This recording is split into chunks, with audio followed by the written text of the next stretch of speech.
Okay, let's get this all set up here.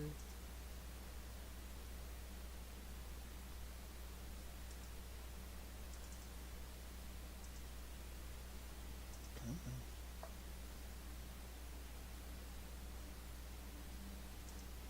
So I need to delete you and then yes. Okay, let's get this shown real quick.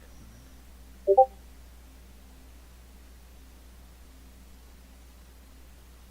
Game. Where?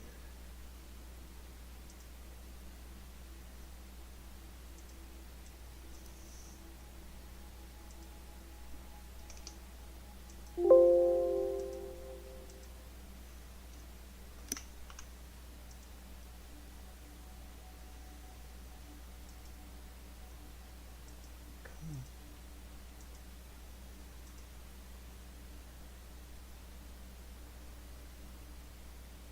There we go. All right.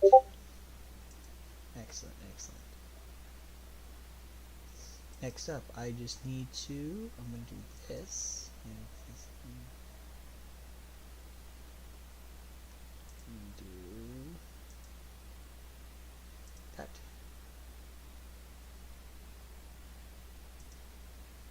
Okay, we can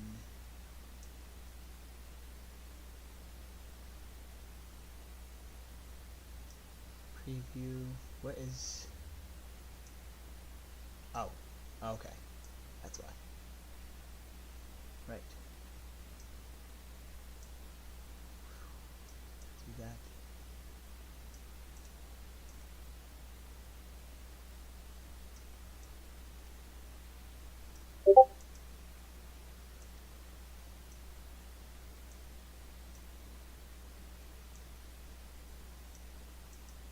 Transition, cut to you.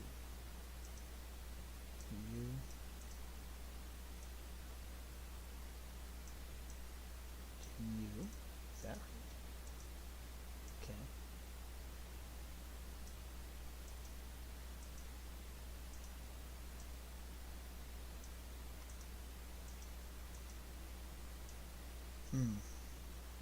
Interesting.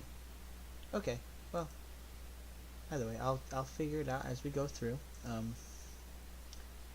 Hello, anyone and everyone who is watching. My name is Techie Teacher. I hope people enjoy this video, this stream. If you're going to join along with me, I plan to today. Actually, I'm going to go through and we're going to climb the ladders of ranked and hopefully get closer and closer to Mythic. I have a video recorded. I started my climb already. I made some progress. We are still in tier 3 of gold rank, so we're going to just have to climb a little bit higher from here and just hope for the best. Yeah. Please feel free to comment, add likes, anything like that as you guys are watching. And I think it's time we kind of hop right on into it.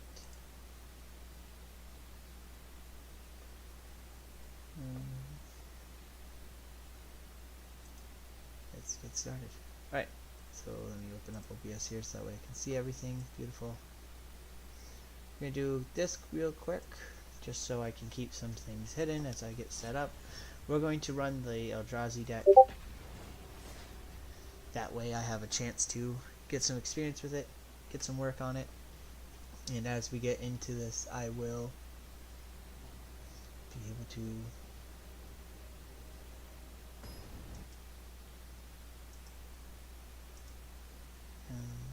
alright. And here we go. Alright, and that button. Perfect. Alright. Okay, so we're actually starting off with a pretty decent hand. Secluded Courtyard allows us to get any mana. So for our Eldrazi specifically, Echoes of Eternity is great. Roaming Throne, amazing. So this is actually a really good hand to start with. So let's see what we can do, yeah? Hopefully, let's see. We are playing against someone who looks to be, I think that's tier 3 they are. So we're in for probably a little bit of a rough time, or not tier 3, we're tier 3. Closer to tier 1, tier 2 probably. But here's the hoping that we can overcome them and be able to beat them. Resolve pair. Solve the problem. Okay, pass turn. No attacks. No need for them to attack us yet. Okay, so the one thing about the deck that I'm playing right now and the hand that I have, I cannot play anything until next turn. It's a very slow burn deck, and the fact that it will take me some time to be able to get things out on the board. But once things are out on the board, the ball really does start rolling. Answers: you may put a land card from onto your hand onto your path with that. Alright, so they're going to probably be a pretty big like landfall type deck, I think. We do Eldrazi, of course. We're going to go with Glaring Fleshraker this turn. Next turn, what we're going to do is we're actually going to go we're going for Roaming Throne next turn. Perfect. We're going to go Roaming Throne this turn because Roaming Throne now will double trigger everything that is Eldrazi. So now this ability triggers twice. Okay, and then we can sacrifice our Scion, which we get 2 more Scions because of Glaring Fleshraker, which means this will trigger 4 times. And we're already off to an amazing start. We're not going to attack this turn. We hold off. Okay. Can't counter them. That's fine. We don't have anything to counter spells. Alright. So, this turn we're about to get a little crazy with it. I think we should be able to play Echoes of Eternity. And because of that... Now you have a force run an additional mana. Cool, that's lovely. So things are about to get a little rough if we're not careful. Alright, because of that, what we're going to do is we're going to play Echoes of Eternity now. Glaring Fleshraker's ability now triggers not just twice, but an additional time on top of that. So things are going to get very interesting here. Okay. We can't do anything else this turn. We're going to attack with Roaming Throne. We'll attack... Well, honestly, attack Nissa, just because I think it'd be better to get rid of Nissa now before anything else could happen. We can't kill Nissa, but we can start doing some damage to her. Alright, cool. So they are going to lose their 1 creature out in the field. That's going to make things much easier for us when combat actually starts next turn for us. Though I think next turn we do win. Because what's going to happen is, next turn we play Path of Annihilation. It's going to proc and do a lot of summoning itself. It's going to bring 4 spawns itself out. Glaring Fleshraker is going to do 2 spawns. Each one of those spawns is going to be damage. So it's going to be, let's say, 2 more of these guys. That's 4. It's 2 each. That's 4. Plus another 4 Scions. So that's another 8. So yeah, we win next turn. So we just take the 3 damage here.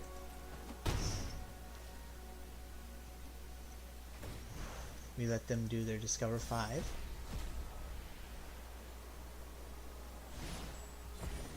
Go to my turn. We tell them good. Ooh, we don't actually have a green. I think we still win because of Eldrazi Repurposer. So we're gonna say good game.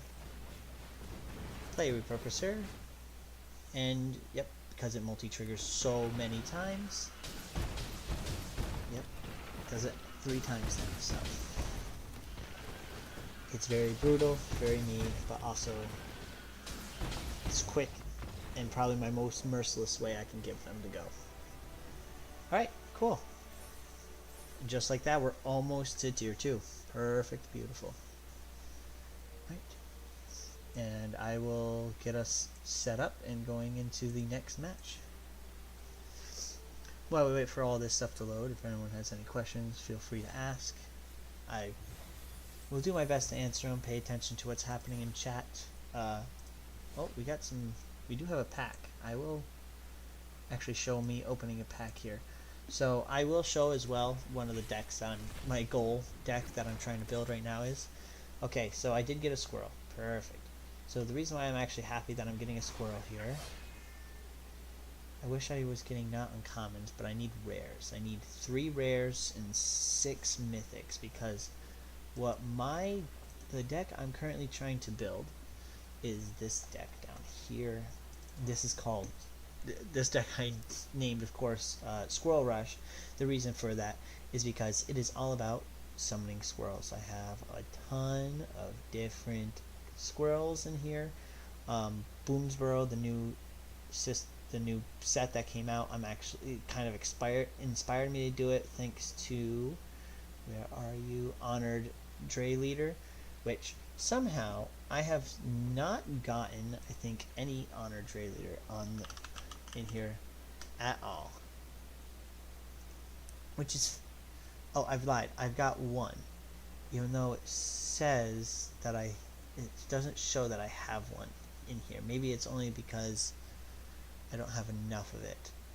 I might get rid of Corpseberry Cultivator, just because I don't really want to risk having black in the deck, but honestly, whenever you forage for +1/+1 counter on it, yeah. Maybe your combat on your turn, you may forage. Cool. Maybe. We might keep him, just because it is a squirrel. But for now, that is what this deck is. Nothing's going to get added or changed, anything like that, so... Okay, now that that's out of the way, let me transition back, and we will make our way into our next match. Until I get the squirrel deck, I think this Eldrazi deck is going to be my best bet to get to Mythic. I think the squirrels might be able to do something about that too, but for now, Eldrazi's my favorite way to go.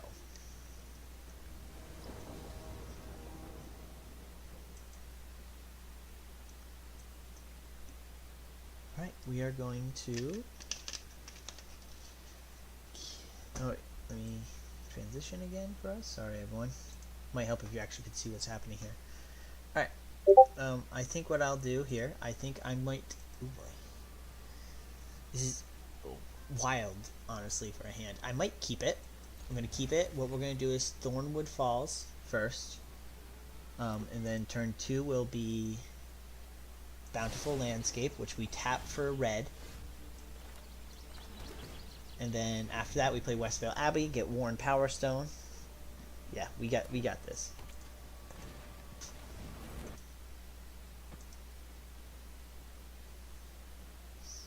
Alright. So next we are going to play Bountiful Landscape. Tap for a mountain.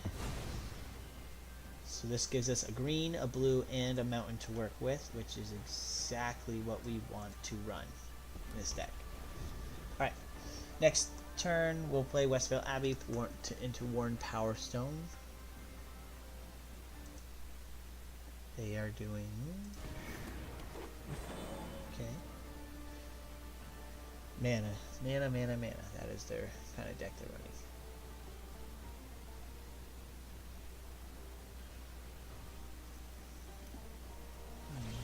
Beautiful. Okay, we actually have a lot of mana here available to us now, because with Ugin's Labyrinth, we can now play we can now use Ulamog's Ceaseless Hunger as collateral for mana until we make enough mana, which could still be possible very quickly, and I might do just that or Breakers of Creation. I think I'm going to do Breakers of Creation, honestly, because if I do Breakers of Creation, that means Ulamog can be cast more easily. Plus, I actually have two Breakers of Creation in this deck.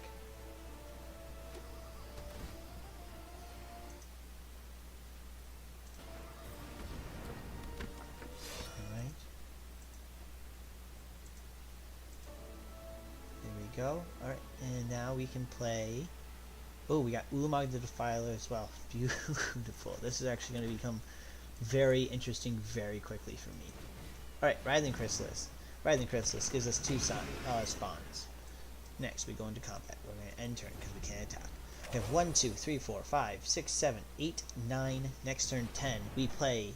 I think we play Defiler first to exile half their deck. And then after that, we play... Okay, lovely. I should have said. Oh no, it's okay. Because next turn we're gonna play. Maybe would it be better? McGill accused Chris. I sacrifice for add 1 mana. Color, cool. What's the 3/3's ability? Whenever attacks or blocks create a food token, sacrifice 2 food. Enters, friend, a legendary. Okay. Whenever a wolf you control enters, you gain 3 life. Then that creature. Okay. So I might play actually Ceaseless Hunger first, because playing Ceaseless Hunger will allow me to exile the 3/3s here. And getting rid of them is probably going to be for the best. I don't know what they have up here in their deck, but I know for now these two on the field is not a good time for me. So I'm not going to block. I'm going to take the 3 damage, which is okay. And now we get the ball rolling. All right. So first things first, we play Ulamog, Ceaseless Hunger. Auto pay. Yep. Sacrifice some stuff. It's okay. Get rid of these two. Sometimes doing stuff like this, the opponent will automatically decide it is time to... Yep, they're going to draw a card. And now they're going to exile them. Sometimes they automatically surrender. They did not this time around. The reason for me also playing Ulamog is because what can happen next turn, I can do 1, 2, 3, 4, 5, 6, 7, 8. I have 9 here with Contaminated Landscape. I can't play Defiler, sadly, but when Ulamog attacks, I do exile 20 cards from their deck. So that is a big plus for us, which actually I might be able to do something close to what I want to do. Path of Annihilation. Okay. Don't think I can get Ulamog out though with that. Nope. But I can play my Idol of False Gods this turn and activate Idol of False Gods ability, because then I can get Scions out. Again, not Scions, Spawns, my apologies. They are same, kind of similar. It's the only difference between a Scion and a Spawn is that Spawns are 0/1, Scions are 1/1s, and I don't think there's Scions in Arena. Alright, so we attack with Ulamog. We do 10 damage. We do 10 damage if they let it go through, but what's more important is that we're exiling 20 cards from their deck, which is great. Exactly what you want to have happen to be able to hopefully come out on top.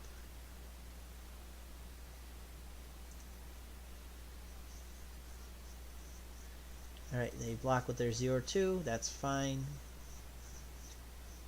They're still, I think, gonna... We're probably still gonna come out on top with this, but it's okay. They're waiting. Create a food token. Cool. Their last ditch effort to hopefully keep some stuff going here.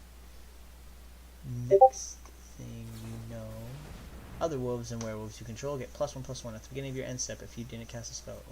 Okay, so we need to get things out. Cool, cool, cool. And it was a flash. Yep. You might hold off on casting a spell this turn, just for that reason. I'm going to play Ulamog Defiler though. Having 2 Ulamogs on the field will be horrendous and mean, but it will also provide us with the ability to just absolutely overpower their board, because of the fact that we will both mill half their deck this turn. Oh, and they gave up. Okay, and with that, we've ranked up. We've gone from gold tier 3 to now tier 2, which means we can now go to some higher stuff. Alright. I will transition us back here.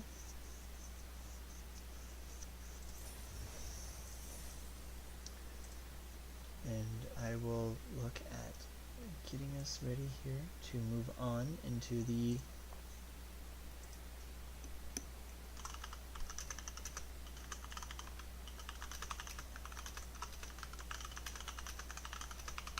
sorry if you hear my clickety clack on my keyboard here.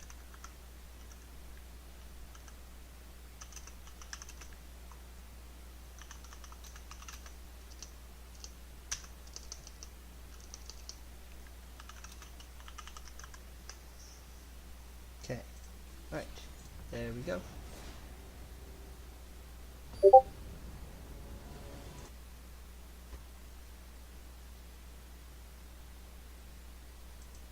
Okay, and we are back.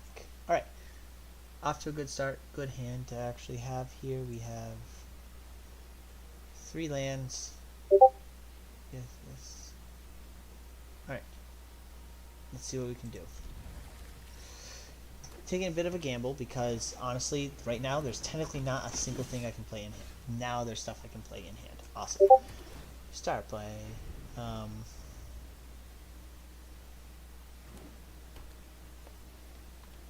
This.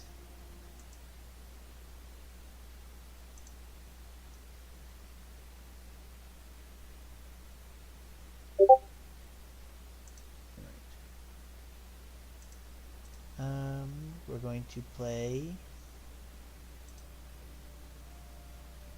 Think this through. 2 Echoes of Eternity is crazy to have. Honestly, I love it. But it's a crazy thing to have the ability to be able to cast. Just because being able to witness this is being able to have that as a thing is always fun. The target opponent hand, you may exile a non-land card from it. They're going to get rid of one of my Echoes of Eternity here.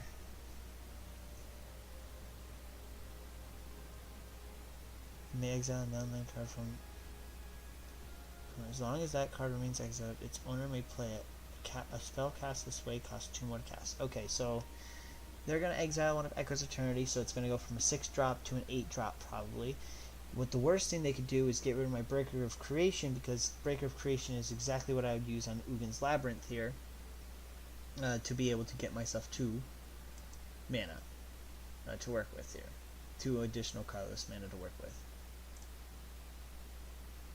Currently, alright, so they got rid of, oh, sorry, Myco Spawn. That's not bad, actually. That was not too bad of a choice. Okay, so they got their enchantment. Cool. Getting your end step. Put a +1/+1 counter. Alright, so with that being said, we can't play. Sadly, Sowing Myco Spawn is exactly what I was hoping to play this coming turn. We cannot play it, sadly. But so instead, what we're going to do is we're going to exile Breaker of Creation. And we cannot play Writhing Chrysalis because of the fact that they're black. They cost a red, and Twisted Landscape is the only other way we can get a red. So right now I'm actually playing with only 4 mana, nothing to cast with that 4 mana. I'm going to take a lot of damage very quickly here for a while, I think. So sadly, things might hurt a bit.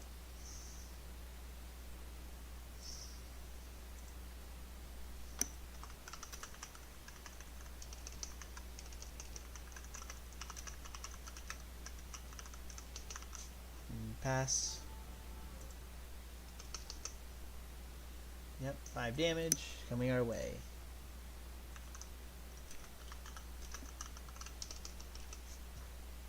Yep.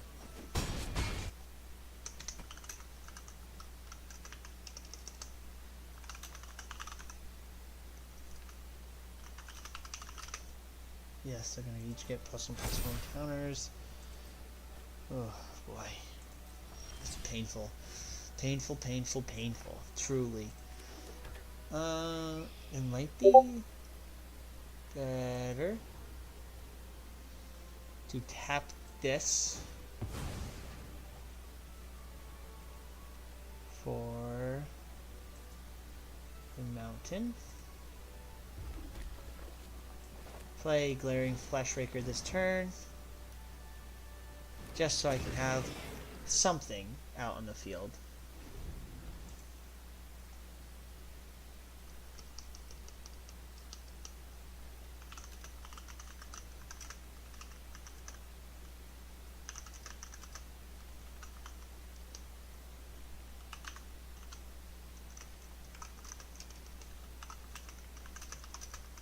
Let's see what it's about to do. Oh boy.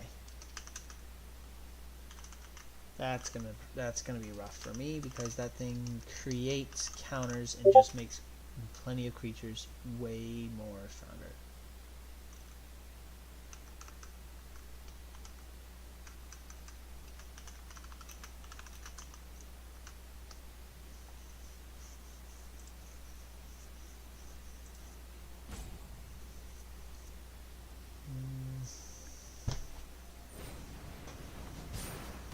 Okay, that's going to get 4 counters on it, so it's going to go from a 4 to an 8.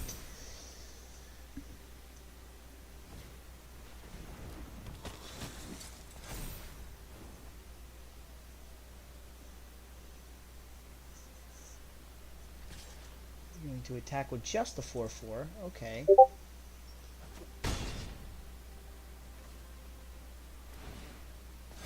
So it's going to go to a 5/5. They're going to draw a card. Okay, there's a few options I have here. I can play Worn Power Stone. I'm going to take a lot of damage this coming turn, though. So I might have to play...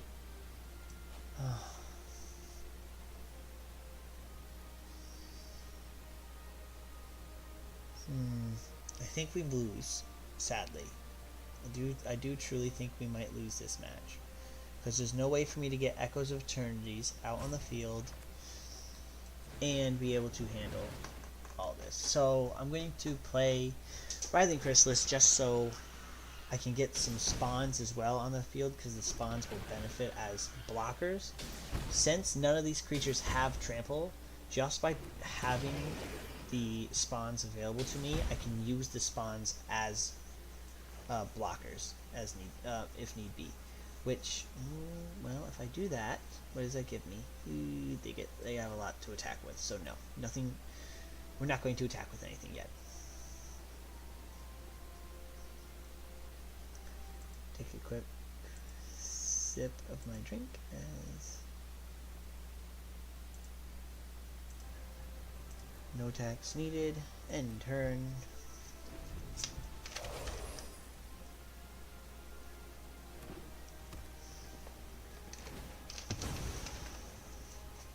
Alright.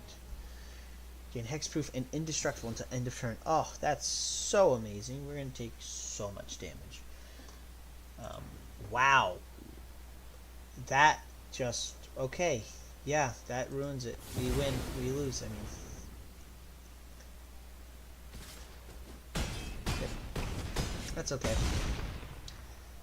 I don't think, because we hadn't won a match yet, we do not drop... Oh, wait, we might drop down here. Nope. Okay, we're good. We did not drop down, which is great. Perfect, perfect, perfect. I will transition us out as I get the next match going here. I hope everyone's enjoying stream, or as well as the VOD, because I will post this pretty much unedited right up to the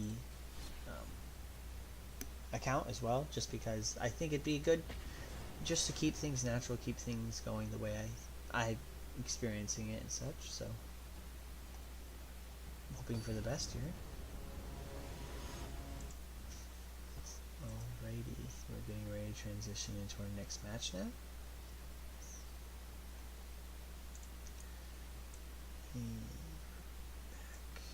Transition. There we go. Beautiful. Just like that. Alright. We're not going to run this, because this is where I keep cursing myself. Much better. We're actually going to get rid of probably Wastscape Battle Mage. Keep 6.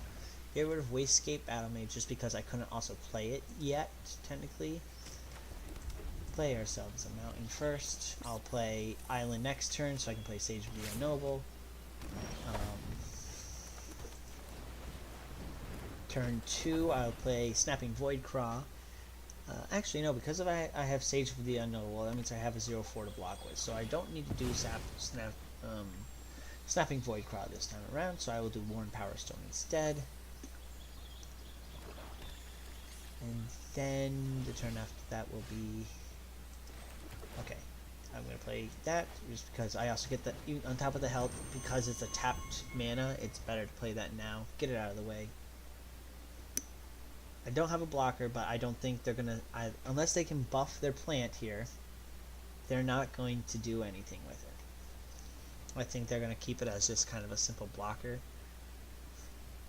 We now have 1, 2, 3, 4, 5, 6 mana. This is where, if I could draw Echoes of Eternity, I'd be so happy. Speak and it shall be given. Alright. Okay, Echoes of Eternity. That means next turn we're going to have 2 Snapping Voidclaws available to us to play. Which is beautiful. The card needs into the top 15 cards you have. It potentially means when this permanent enters, draw a card. Oh, lovely. So soothsayers are just going to become a very common thing. Persist. What does persist do? When this creature dies, if it had no -1/-1 counters on it, return it to the battlefield under its owner control with -1/-1 counter on it. Lovely. Alright, what we're going to do instead now is we're going to play Second of Echoes of Eternity. This is where this deck is going to get cheeky. We just got 3 Echoes of Eternity out in the field, because when you play an Echoes of Eternity with an Echoes of Eternity out, you get a copy of it. If I draw a third Echoes of Eternity, that gives us so many that we could end up crashing the match, but that's okay. We're going to take some damage. I'm okay taking all this damage because, well, I don't see this coming out negatively for us, honestly. Ninjutsu. What is these abilities? This is wild what we're getting. Whenever he gets his combat damage, remove. Fascinating. Okay. Well, we're gonna play Sowing Mycospawn. We still get a good amount of cards, honestly. We're gonna exile some lands here. We're going to get rid of this one forest. We get to get rid of this one swamp. We're gonna also get rid of their one thing there. Alright. They might end up quitting now. I'll be honest. Because of the abilities, especially since we just did the ability to happen 3 times now. We kind of made it so that the way they can't play anything, in all honesty. Okay, we're going to play Unclaimed Territory. I'll draw Z. Done. And then we play, just for, you know, the lulz, we play Westvale Abbey. Exile all 3 of their lands. They have no lands available to them. They do have Sanguine, they do have 2, I think, or 1 at least, of these Sanguine Soothsayers somewhere on the field. Because they both proc off each other, they trigger. So we're going to actually get 4? Yeah, 4. Cool. Sadly, it's not as fun as it could be, because if they did not destroy Echoes of Eternity, I would have had 9 of everything out, which would have been beautiful. Okay, when this can't into play. Yep, so enters with death touch counter. Okay, so they removed their death touch counter in the first place. Gotcha. Oh, this is Sanguine Bond. Oh, okay. So Sanguine Bond is this. Whenever you gain life, target opponent loses that much life. Ah, lovely. Cool.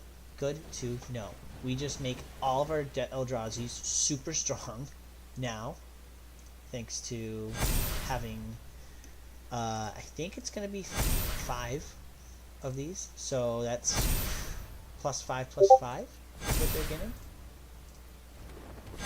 Beautiful. We're going to play, let's see, what is this? We can play 1, 2, 3, 4, 5, 6, 7, 8, 9 mana. Not counting all my Snapping Voidclaws. That's fine by me.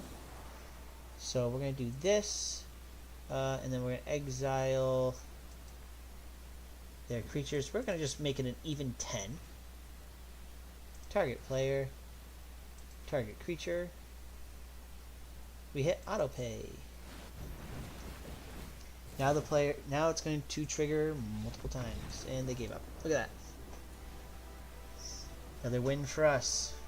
Move up 2 wins, and then we will move on to the next match. Okay, So as I was saying, while I get this stuff ready, feel free to ask any questions you have. I'm open to answer as many as I can without, being too personal here.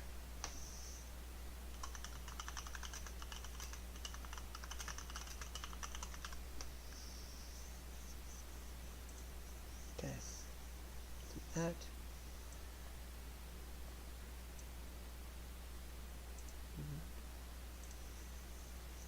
Okay.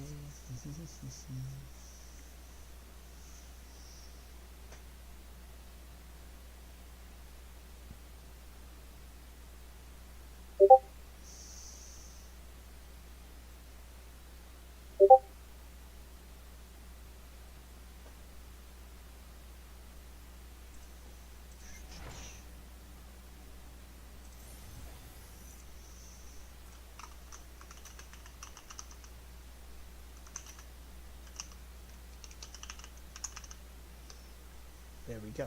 Alright. Okay, and now we are going to get next match going here.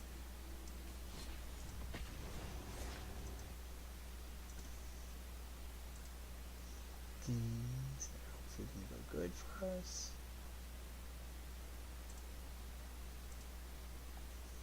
Alright, and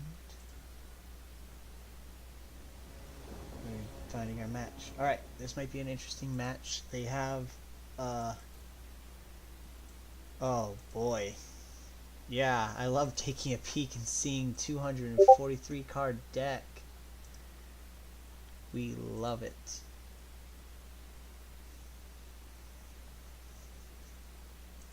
So instead, what we're going... So I think we can keep the hand that we have. It works out pretty good for us because we have Secluded Courtyard, we have Mountain.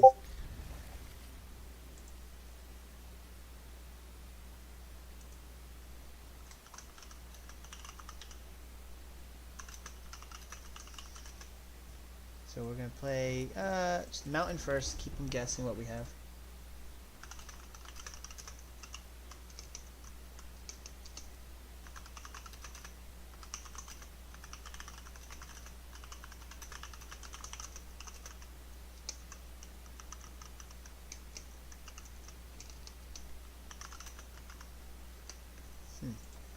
Alright. Oh boy, we can't play Sage of the Ennoble, sadly. We will play Secluded Courtyard. We might as well give away that we're playing Eldrazi, just because at this point, why not?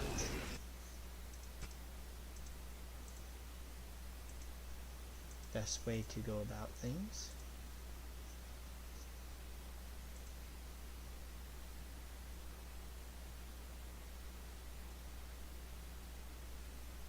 Okay, yeah, they killed it.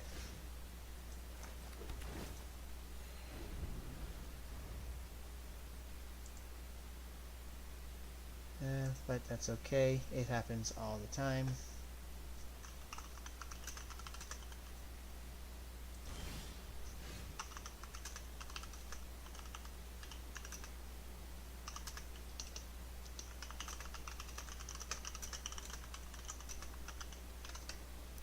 Okay, alright. Alright, well, the good news is... Oh, what the heck? Game is being weird for some reason.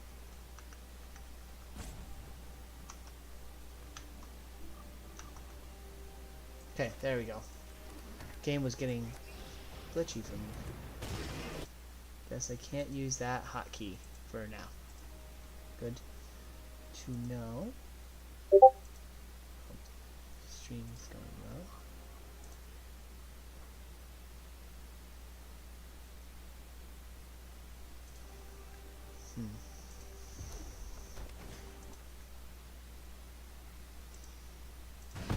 Kill this creature. Alright.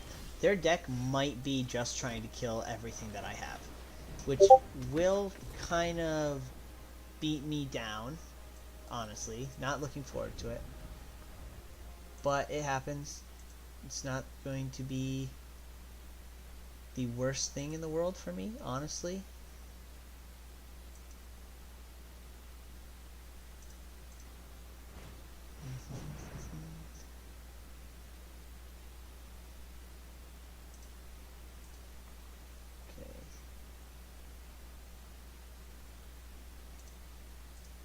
Oh boy, Forge. So now they're going to be able to have a creature that comes out and attacks each turn. Does not matter what is on it.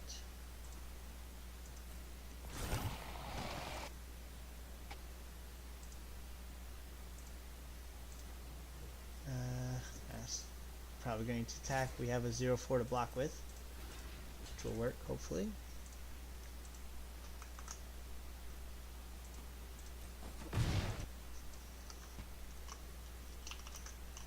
And now they get to sacrifice the creature. My turn. Alright. Oh boy. A lot of things to do. So few abilities. Alright. Okay. Next. End turn. We have a 2/3 to attack with. Or block with. They're probably going to try and do damage to it. If they try to, though,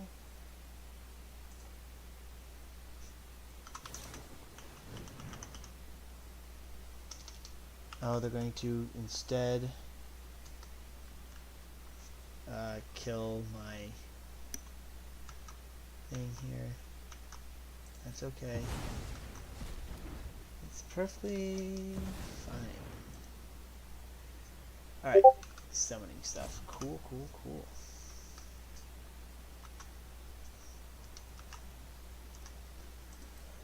Finally summoned a creature. Took them long enough, right? Solve. Now they get to attack with a 2/1, which they're going to definitely do this turn. They have two things to attack with. They can't do anything if I block it, so we're not going to let the damage go through yet. Yep, they have nothing to sacrifice. My turn. Okay, still can't play Ulamog. What a shame. We can play Drowner of Truth for their ability here, which is amazing, because that means that I, yes, sacrificed my only 2 Scions that I had available, but now I have much stronger guys. Oh, I see the Robber of the Rich now. So, whenever Robber of the Rich attacks, during any turn you attacked with a rogue, you may cast that card and may spend. Why are my guys not healing? Is that this one? Damage is removed from creatures your opponents control during cleanup steps. Gross. Alright, so because of that, that's really good to know. Because now they can kind of just always have the ability to kill my guys.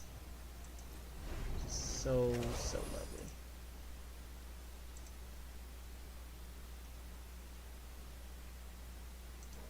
Okay, summoning 4/4.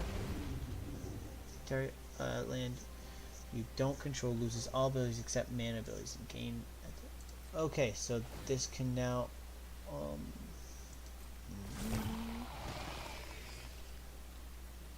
This permanent deals 2 damage to you unless you sacrifice it. Oh, cool. Cool, cool, cool. Block. Go down to a 3 health, 7/6. That's okay. My turn. I'll take the 2 damage. Take action. Oh, that was not the action I wanted to do.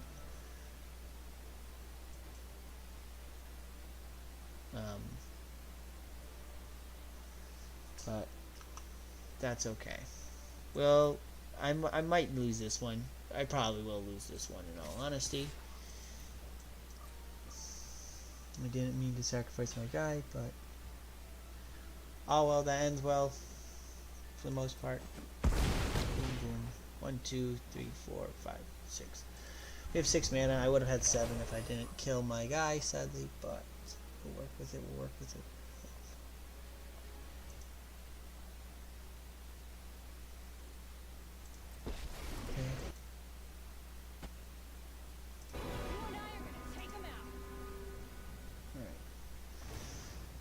Deals 4 damage to target creature. There's no way I can keep Writhing Crystals alive with that ability. They're now going to attack with 4-1. I'm not going to block it, so I'm going to take the damage. Ow. So, they sacrifice it. My turn. Okay. I can't play anything. No attacks. I'm going to... Can I get a forest from this? Sacrifice this for a forest because I need the mana. I should have done that last turn, but it's okay. Or mid their turn. Because this can be triggered as an instance ability. So it could happen anytime. But I just kind of got sidetracked and lost to my ways. We're going to end up losing this one, I believe. There's still a way of winning, but it's hard to come across right now. Especially since the only way I can do it is by getting... I currently have 1, 2, 3, 4, 5, 6 mana available to me. For this to work, I need to play both Rising Chrysalis, and then I can summon Ulamog. They're destroying my land. Cool. So, never mind. Yep. It might be faster, in all honesty, because they're about to chip away at all of my health. All of my creatures to just surrender. Because that's what this is going to slowly turn into, is that. How do I do this here? How do I do this? Mental math is rough, man. Writhing Chrysalis.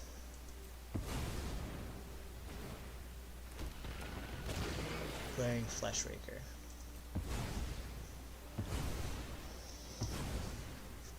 We take a bunch of damage this coming turn.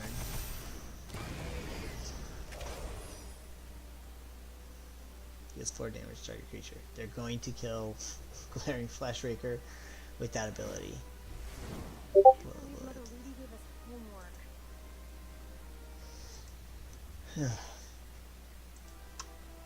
Oops. There we go.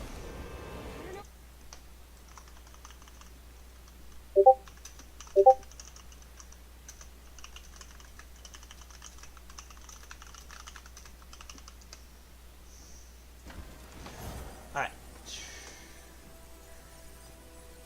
Yep. Alright. 6. No, we take the damage. I don't have enough mana. Yep. I do not have I have well, some mana. Writhing Chrysalis here. Next. No attacks. End turn. We could attack with the 5/6, but with everything that they have for triggers, it's honestly better right now and faster if I just hit the concede button. I might let them finish me off though. It's better to... I feel like even though I could hit the concede, as long as they, don't toy with me and just decide to finish me off, I will respect it. I won't be too pleased if they keep trying to drag this out longer though. Here, have some of that magic stuff. How many planeswalkers do they need in a... I mean, well, I guess when you have 230... what is that? No, close to like 240 something cards available to you, it makes sense that they just kind of let them all be. At least this one's not a Chandra. Still a crazy guy, but... Here we go. 7-1. Let's do it. Let's bite the bullet. No blocks. Pass turn. Good game. Okay. With that, we lose one. We go down. We're still in gold tier. There's still no problems there. Tier 2. Trying. My goal for tonight, if we can, let's try to get the at least platinum. Platinum would be awesome. Tier 1 would be... gold tier 1 would be, benchmark. Try to reach that bar.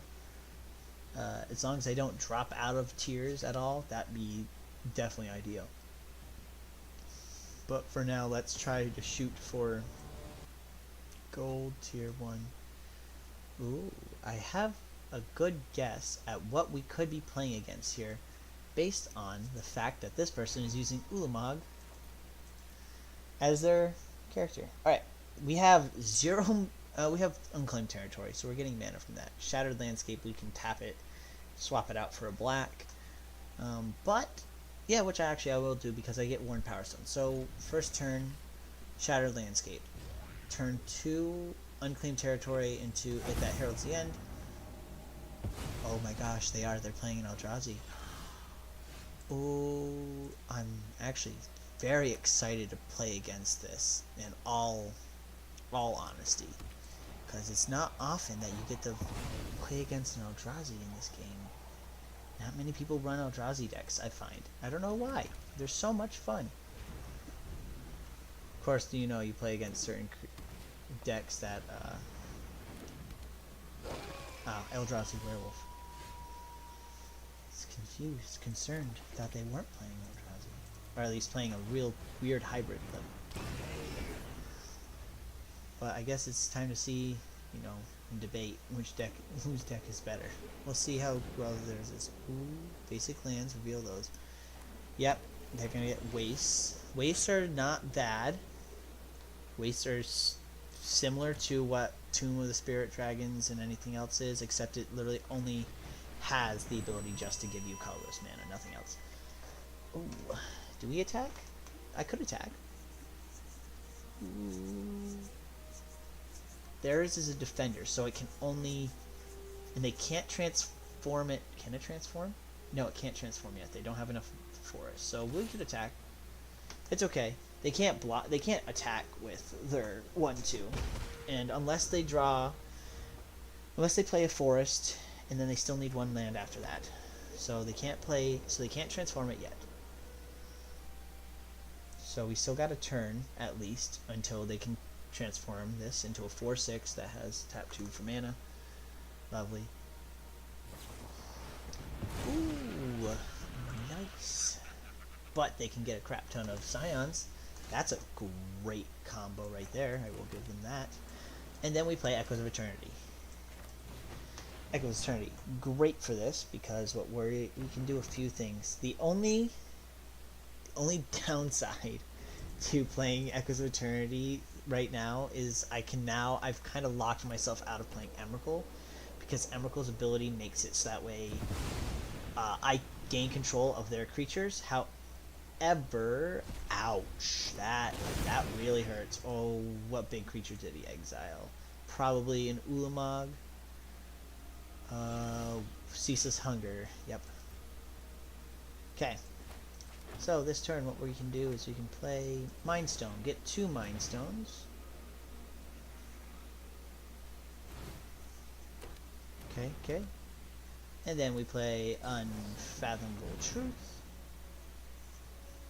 Trigger its ability twice here. Get a few Scions on the field. Okay. Glaring Flesh Raker? Right? How many cards do I have in hand? Yeah, Glaring Flesh Raker. Oh, wait. Oh, crud. This is actually not good for me at all because... Oh, boy. How do we do this here? I don't want to play Glaring Flesh Raker yet. But, actually, no, because no matter what's going to happen is... I play Glaring Flesh Raker. They still have to... It's a 10 drop. I can't play it this turn. I'm going to end up... I'll lose. This is actually my match to lose. There's no way I can't... I don't think I can come out on top at all. Nothing I play works. We'll play It That Heralds the End. We get 2 of them. It's an additional thing I can get rid of because Annihilator there, it's going to get rid of a lot of mana. Tell them good game because they're about to exile, or at least make me sacrifice everything that I have available to me. Let's see, past that.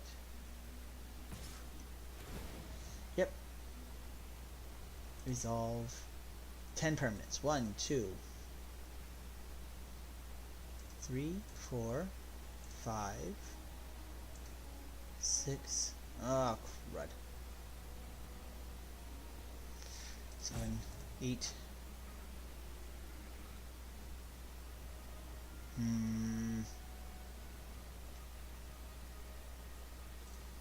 9. 10. That's painful. That's really, really painful. Tell them good game.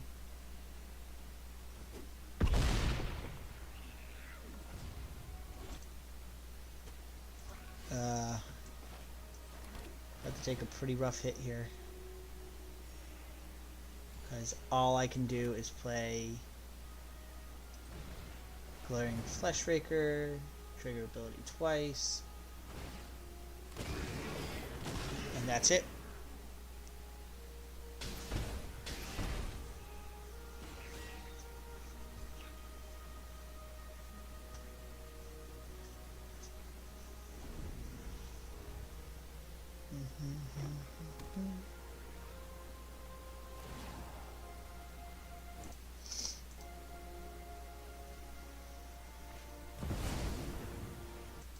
Ooh, Ulamog Ceaseless Hunger as well. Fun. Nice. Brutal.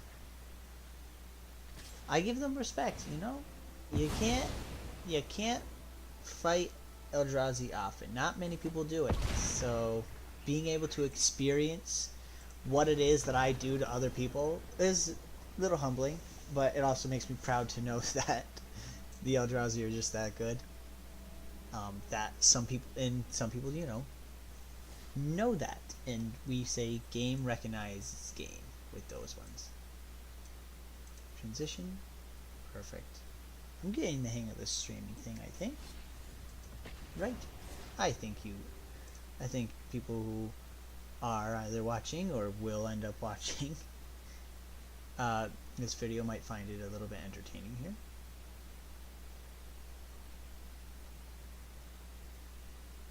Okay. And then we go. Okay, and we're back. Transition.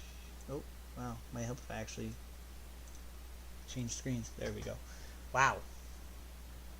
We can sacrifice this for that. We can sacrifice that for that. Okay. It's possible. It's possible to get a hand out of this. We're going to tap Bountiful Landscape for green first turn. Tap it for green. Next turn, we probably play Basking Broadscale, so we don't. Because at some point I will probably sacrifice Seething Landscape for a red unless I draw something, but probably not going to happen, so instead we just do Basking Broadscale this turn. Wait patiently until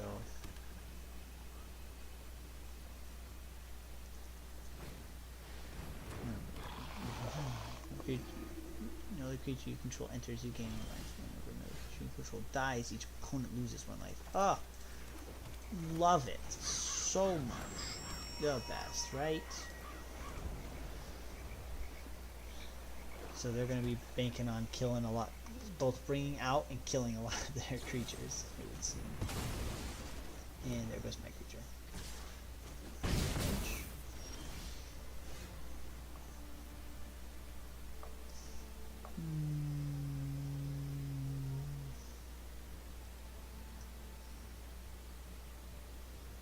What do I want to sacrifice for what? I do need a blue, so we might sacrifice you for the blue. I know it means I can't play Writhing Chrysalis, but it means that in a turn, which actually that was a dumb idea of me. Well, no, because now I can just do. I like Unclaimed Territory, but what I like more is Secluded Courtyard. The reason why Secluded Courtyard is better than Unclaimed Territory is because of the fact that Secluded Courtyard's secondary tap allows for you to be used on both the creature spell of that chosen type and the activate ability of any creature of that chosen type. They killed my creature. what's new, right? We play Snapping Voidcraw, and then on top of that, we're going to play Patrick Banner, giving myself +1/+1 for Eldrazi. Cool. Enter in there. See where we're at. What is it with the Death Touch? They're killing me here. Equal to the +1 plus the number of card types among cards in your opponent's graveyard. Well, that's a little rude, don't you think? Lands, creatures. Cool. Can't wait to play my instant then and have that go on the field. My turn. They do not apparently want to go against. They do not want to attack when I actually have creatures on the field, which is fascinating. I wonder why that is. What possible reason could they have to think that I would, lose my creatures to theirs?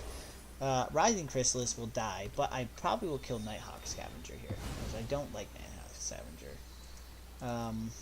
I really don't like Ellis Eel, so I probably should get rid of them. The issue is how.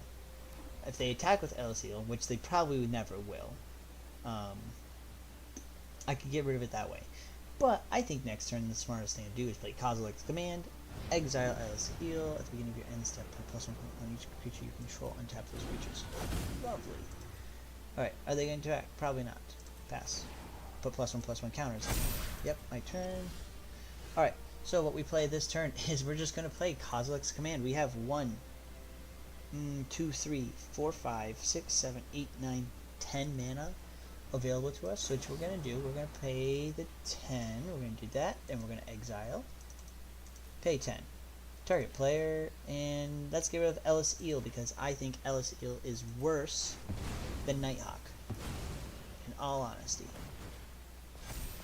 Yep. Boom. Chef's kiss. Alright. And then do we bait him into trying to block? No, because we can't play Gift. Can't play Gift of the Viper. I would play Gift of the Viper to untap it just in case they do let me attack. Because if they let Writhing Chrysalis attack and then let the attack go through, Writhing Chrysalis would be tapped. Nighthawk could attack me and just do 6 damage directly to my face because I have no other reach. But if I have 1 forest available to me, I can play Gift of the Viper, which allow for it to do stuff. That's gross. Double Strike means that it can do some gross things to me. Whenever a creature you control deals combat damage to a player, you and that player each gain that much life. What? For a creature you control deals combat damage to a player, you and that player gain that much life. At the beginning of your end step, if you have at least 15 life more than your starting total, each player Angel of Destiny attack this turn loses the game. That's not okay at all.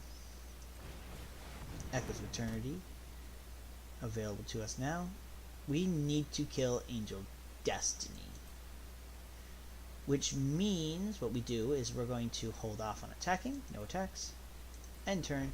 They're probably going to attack with Angel of Destiny this turn. What we're going to do is we block with Writhing Chrysalis against Angel of Destiny, giving it Gift of Viper. By doing so, we avoid Angel of Destiny's ability from proccing. The Nighthawk Scavenger ability might still proc. Okay. Yep. And the way we're going to do it is this. We're going to give Writhing Chrysalis Death Touch. Pass on to blockers. Give you that. Because it does 3 damage, we survive the first attack. First strike. Now, first strike means that it gets to attack and deal damage before anything else happens. But because we have Death Touch, now we get to deal damage to it. They all get +1/+1s. We're back to where we started. Cool. I'm going to actually activate Snapping Voidcraw's ability here because I kind of need that. Yeah, that works great. Alright. Kozilek. We auto-pay.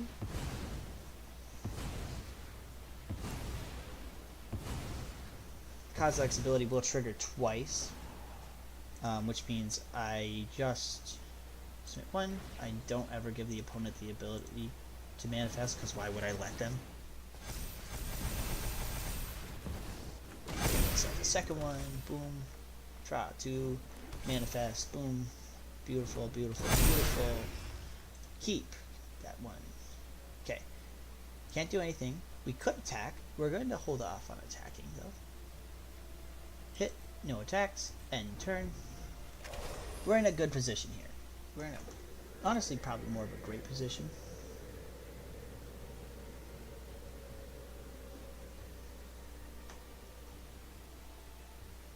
See what they plan here. Pass their good. They could attack. They're holding off. I think they're trying to figure out how to win. They're holding off on attacking with their 8-6. I think the reason for that is because they're going to want to use it to try and deal some damage to us. 2 Echoes of Eternity, great for us because now we just get that many more Scions. Not Scions, again, Spawns. They quit. We say good game anyways.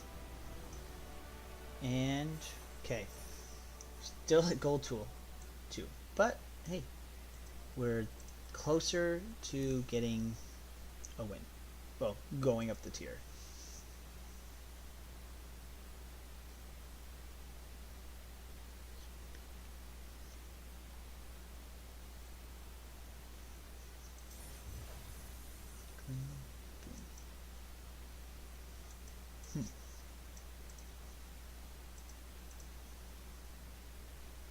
Alright. Got myself some XP. Lovely. I hope that the play go right into the next match.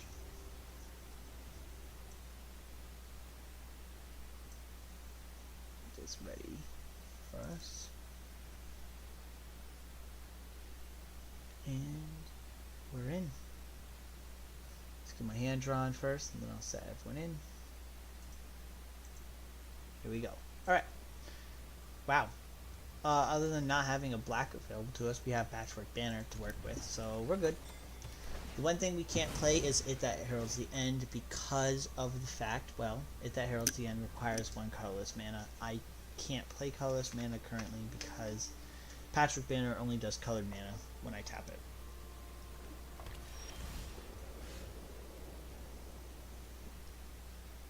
Do I play Drowner of Truth here?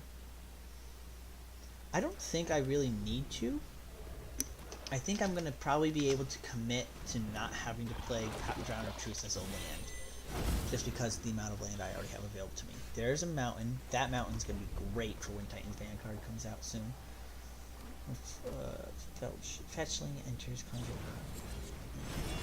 Ooh, Toxic 1 means I'm going to get poison counters on me. Pain.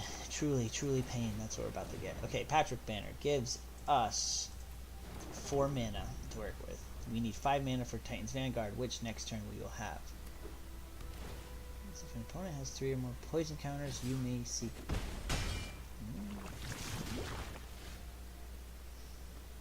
Okay, so we're going to play an island, play Titan's Vanguard. This should hopefully kind of scare them away from... If an opponent has 3 or more poison counters, you may... Wow. So nice of them to exile. Oh, I just realized they have 229 more cards left in their deck. What an amazing, amazing deck. Yes, I understand.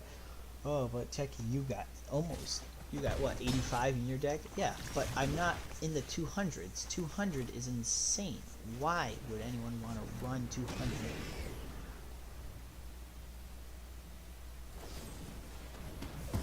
They're killing me here. They're just board wiping me. Okay, we'll give it.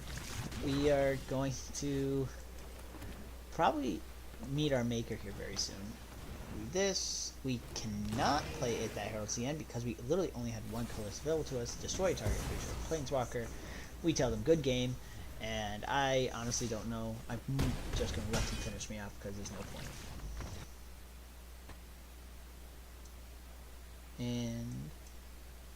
We go down 1. Still in tier 2. But we could hopefully make that pretty good.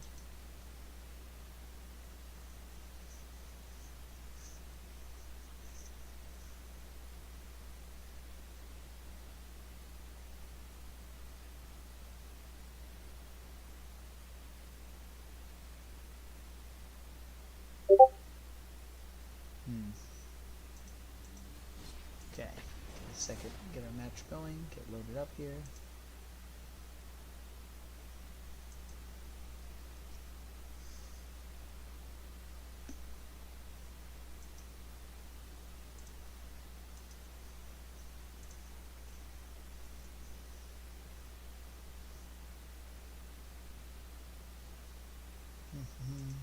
Alrighty, and let's transition back to see this lovely hand I have. This is the most colorless blank hand I could have, but it's fun. This, sadly, I committed to it already, which actually worked out great. Okay, never mind. Sometimes apparently committing to the bit works great. So what we're gonna do first, I think I want to play Glaring Fleshwaker so bad.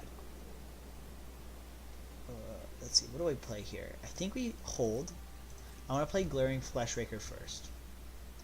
And then we can, yeah, play this.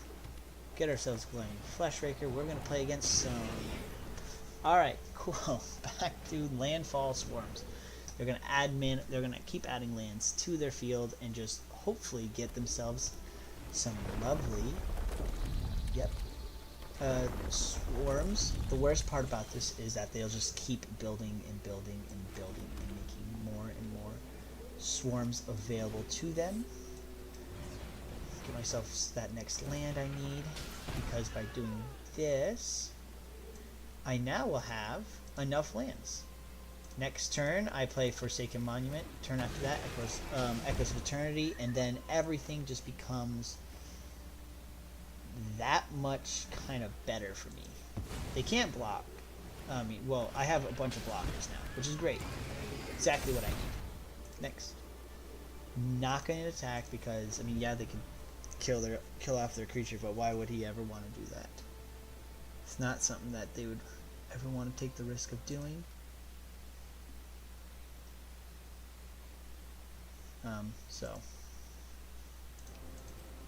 Omnath, though, oh boy, I have a feeling what could happen here. Omnath means that they're going to be able to probably mill through their entire deck, is my thought. I think that's what they're planning on doing. I'm going to play Forsaken Monument first. The reason why we play Forsaken Monument first is because it now allows me to be able to tap additional mana when we go through. Plus, it's also going to give all my Eldrazi +2/+2. After this, we're not going to play It That Heralds. I could, but we're not. The reason for this is kind of a method to my madness. By not doing that, what I'm actually going to be pushing for is to play Echoes of Eternity next turn, which I can get by doing 1, 2, 3, 4, 5, 6, and then on top of that, I should be able to then play Writhing Chrysalis, and Writhing Chrysalis gives us the game. Because of the fact that Glaring Fleshwaker's ability procs so many times, just by having one Echoes of Eternity out on the field, you just win the game. It does. Glaring Fleshwaker does, I think, about almost 20 damage if you just have Echoes of Eternity into Writhing Fleshwaker. We should be able to. Okay. Alright. Are they going to attack? Alright. Okay, so I think we can do this.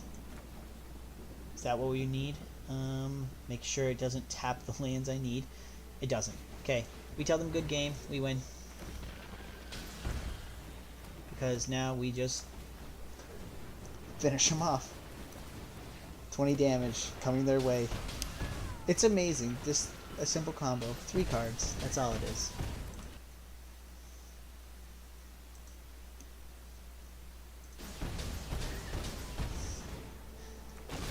then trigger it 2 more times. Trigger 2 more times. Okay, well, that didn't kill it. Let's play it that arrow's end then, and finish him off. Boom, boom. Load the finger gun and holster it. Good gun. That's how you make a comeback. Alright, let's get this going.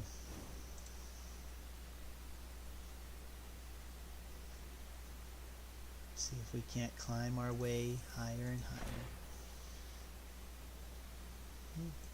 Bad rewards.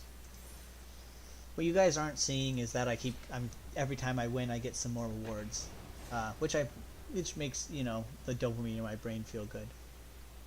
But it's an easy way to also avoid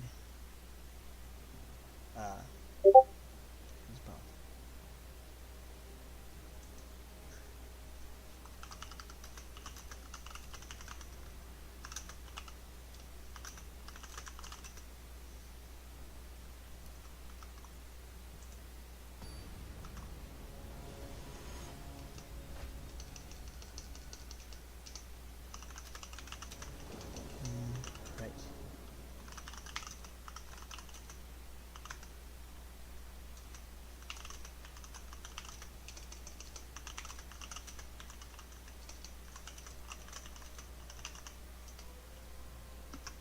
Alright, let's see here. Transition. Alright, we got 4. We got no forest. But we do have Tranquil Landscape, so we'll work with it. Tranquil Landscape, we can tap it, get ourselves a forest. They're gonna play white, green. What am I going to do with a white? What? Oh, it has red too. Okay, wow. Can they commit to a color? How what's their commitment like, do we think? What are we thinking? For context, because of who they're playing as, yep, that's what I thought. They have 4 colors to this deck. 4 colors is an insane amount. I think it's kind of overkill. No need for it. But hey, whatever floats their boat, I guess. Are they gonna? Can they counterspell safety and honorable? With I don't know if there's any counter spells that are white, green, or black. Usually, most counter spells that you'll see in this game are going to be blue. Anything else is just a deal damage to creatures type spell. I think we play. Oh yeah, we play Thief of Existence. Get rid of Sanctum because why not? At the beginning of your first main phase, each one loses X life. Oh, they're playing a shrine deck. Oh, that's what they're playing. Shrines are tedious. Shrines are literally a way for people to just kind of win the game in a passive way. Everything they do, everything they bring out onto the field is going to be a passive way of getting damage dealt to me and just destroying any creatures I have as well. So what we do is we just attack. He said nice, so we say thanks. Always good to keep it a little civil. Next turn, they gain 1 life, I lose 1 life. So trying to keep up, trying to keep the damage equal. Next turn we play Echoes of Eternity. It'd be cool if I could draw a Glaring Flashraker, in all honesty. I don't know if I will, but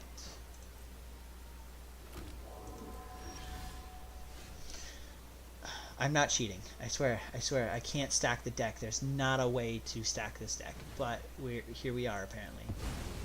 Echoes of Eternity this turn. The way Echoes of Eternity is going to work is, of course, I'm going to play Glaring Flashraker. I can't play anything else this turn creature-wise. However, I can kill this shrine here because I have Horrific Assault, which will deal power damage. Right here. Okay. Oh yeah, we forgot to play land this turn. Alright, we win next turn unless they destroy echoes. That's the only way they win. Um, well, not win, but that's the only way they postpone what's happening. They don't. They might deal 6 damage to me this turn if they wanted to. Nope, they didn't. Okay, well, we tell them, good game. Play this. We don't have anything to do, and they quit. Alright. Again, once you get a certain combo out, you just know the outcome of it. Having Fleshraker, having Echoes, and having Writhing Chrysalis just means there's no... Unless they kill one of them or get rid of the combo, this combo is kind of mean. But yeah, it's a fun combo, and I'll be honest, it has saved me a lot of times. So we're gonna transition out. There we go.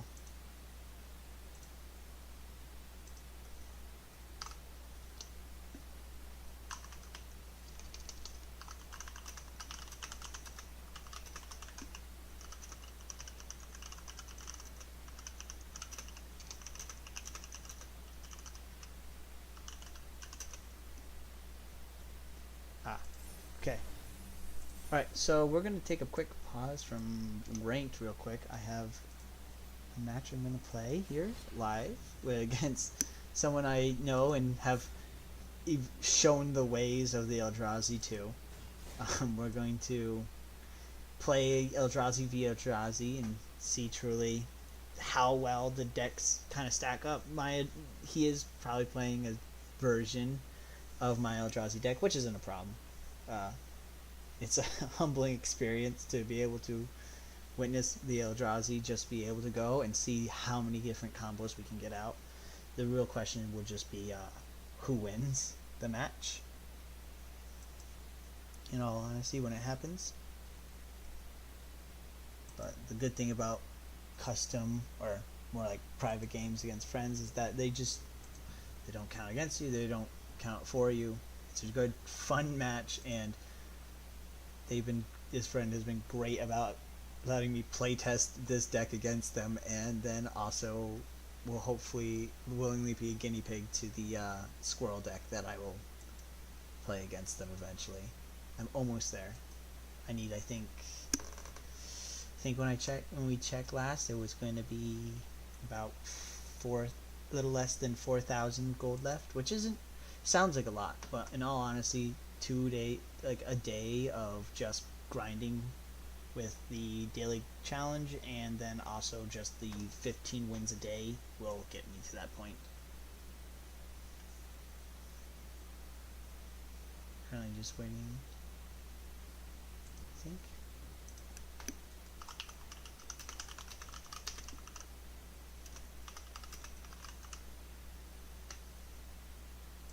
Okay.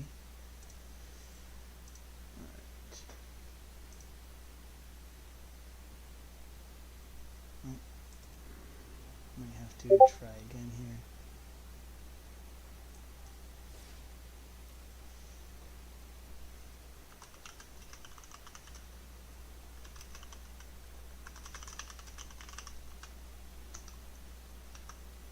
See if they'll get themselves in real quick.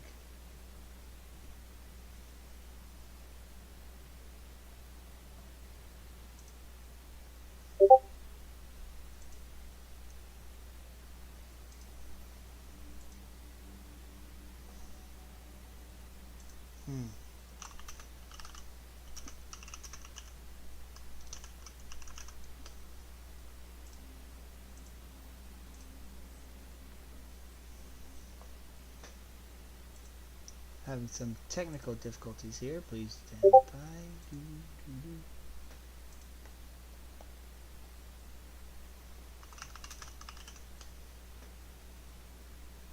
But, I mean, that happens, right?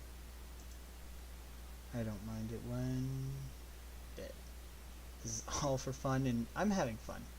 I hope those who are either watching the stream or going to experience this stream as a VOD after I complete it get to watch and see exactly what it is that I've been doing here, and hopefully going to experience and see the great Yes, that is the Eldrazi. There we go. See them a challenge. Yeah, we're at 41,700. So we just need about 3,300 more, I believe. Okay, there we go. Alright, well. Let's see. Okay, well. Strategy-wise, I'm trying to think. Here. I think we... I know what I'm playing against. I'm playing against Eldrazi. Must be nice. I am someone who plays with a very cheap, free-to-play version, so I don't get certain fancy things. Wow, this is honestly this hand. I'm okay. Well, we'll do that. We'll hope and pray, and maybe we'll get lucky, but you never know. I think we might be in for a rough time. Bountiful Landscape, but keeps Bountiful Landscape. Fascinating. Okay. See, I usually don't play Bountiful Landscape first or anything like that, just because I find it just annoying having to be asked to sacrifice things all the time, or at least asked if I want to sacrifice it. Ooh, Sagely Unknowable. Okay, well, they're already off to a better start than nothing. Okay, we've hit something we call mana starved in Magic. Mana starved means that we have a lack of mana. It's one of the things that will kill this deck is the fact that I just can't get anything. They're probably going to take a forest, yeah, because they needed a forest to play any of their Eldrazi. That's how it works. All of my wow. Okay, well, okay. We're at 6 cards in hand. We can play one. We can get one more card before we have to start discarding. Thornwood Falls. Okay, I'm gonna take a bet. They could have Eldrazi Repurposer, which they'll play, or they have maybe something like Sowing Mycospawn in hand, or Snapping Voidcraw, also a possible option. It's the only reason why they would need the green. Okay, this also means that they now have something to attack with, and I still have absolutely nothing. Okay, 1 mana. 1 mana, we're good, right? Whoa, I'm in pain. Oh boy. We all know where this goes next. 2 Basking Brood Scales coming right up. Yep. Can't attack. Cool. We are in an amazing situation. Totally not gonna be the end of the world for us right now. Smart thing to do, or not even smart thing, the thing I would do here is probably adapt both Basking Brood Scales, because he's got enough mana to do Basking Brood Scales twice. Would you give them, because of Echo's Eternity, they both go from 2/2s to 4/4s, and he'd get 4 Eldrazi spawns because of it, which just means he get, or that works completely too. Choose 7. Target player. What are chances? Yeah, 14 spawns. Yes. The nice. We take 4 damage. Scries X time, then draw cards. Ugh. That's... See, this is where I think Kozilek's Command, the Scry one is the most tedious for me, just because, I mean, it means you can hunt your card that you want. I mean, I think in one of the recent videos that I had posted, or will be posting for Magic, I did use Kozilek's Command to literally stack my deck. I scried 23 cards and picked a card that I knew I needed. Ooh. Oh, this is gonna hurt a lot. Yep. Self all. Take 2 damage. And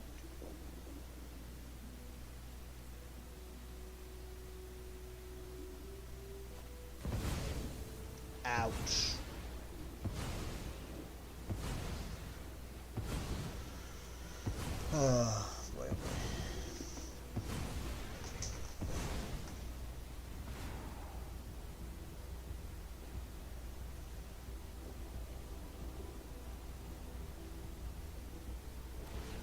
Yep.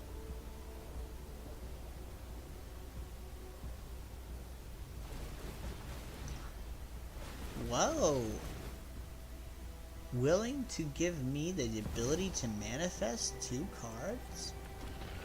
How kind. As I take all the damage in the world right now. Yep. Okay. Yep. I think that kills me. So we'd say good game.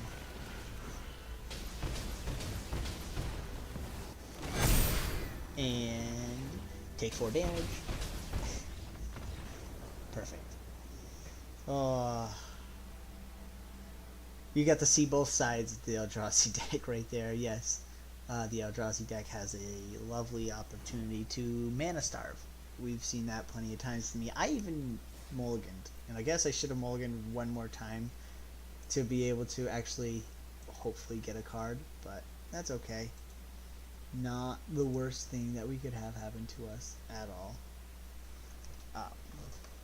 Oh, we'll see right here what's going to happen. Conversations in.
Alright, and now we're going to go back to ranked.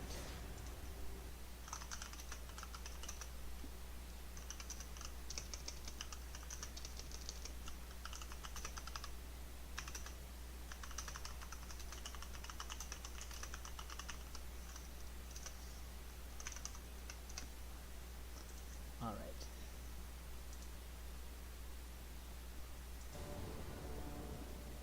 And we're back. Alright. I think we play... Yeah, we play this hand. This is a good hand to play. Crystal Grotto. Cool. Alright, we do need a blue. I think it's okay to play Drowner of Hope here and get... well, Drowned Jungle instead of Drowner of Hope. I need to keep... Well, no, because I do have Foreboding... So we're going to play Foreboding Landscape, actually. Foreboding Landscape, tap it, get the island. Doesn't mean I'm going to actually kind of play Snapping Voidcraft first. Never. The reason why is just because so I can have it ready and available to me. Because what I'm going to do next is I'm going to play a Forest. In one more turn, I will... Don't like that. That's it. Oh god, they're just going to hit a bunch of flying cards, aren't they? Yep. Bunch of 2/2s. Oh.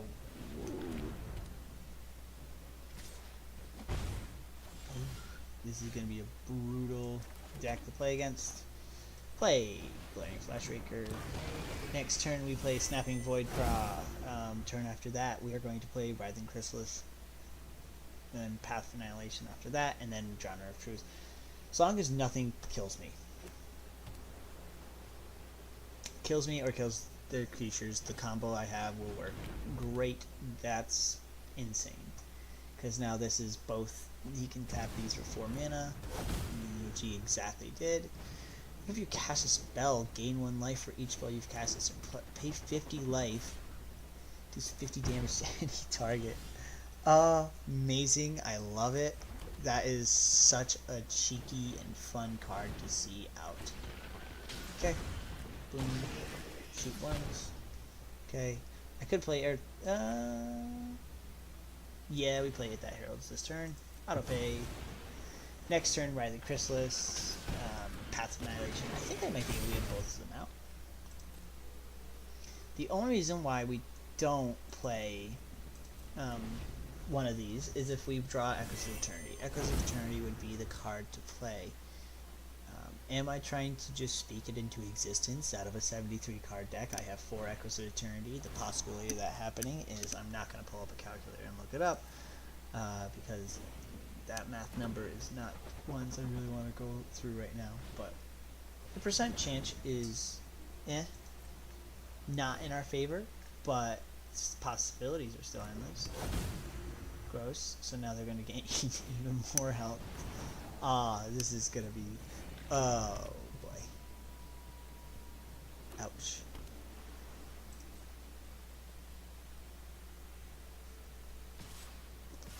Yep. I don't have any blockers that can block flying, so that means next turn I have to play Writhing Chrysalis, which is exactly what we're going to do. Play that, play Writhing Chrysalis, boom, boom, boom, boom, boom. Yep. Okay, get one more shot in. Okay, cool. We're going to use this to gain 1 life for each colorless I have because we need the help. No, we don't attack. And we hope for the best. Alright.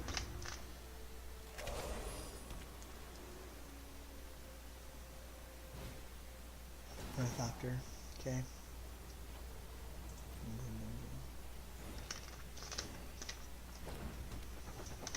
The Thopters are such a tedious thing. I wish I could kill you, but I did not draw a single thing to do that with. You can't buff your Thopters. Oh. Ooh, you're scared now. Okay. Well. Oh boy. That's mean. That's exactly what I needed. Okay. We say good game. Because now we can play Path of Annihilation. Auto pay all the mana that I need. It doesn't kill. Path of Annihilation isn't what's going to kill them. What's probably going to kill them is the fact that I'm going to play Drowner of Truth, and that will kill them. Because Glaring Flashraker's ability does not trigger on Path of Annihilation landing because it isn't a colorless creature. What it does trigger on is every single Eldrazi spawn that happens, which is just those guys. And now that that's done and over with, we play Drowner of Truth. And now we win. Okay, good game. Comeback wins. They're most satisfying of wins, in my opinion. And they gave up. Ooh, gold tier 1. Boys and girls, here we go. Alright. Now the bandana's really got to come on. We got to really put our minds to it.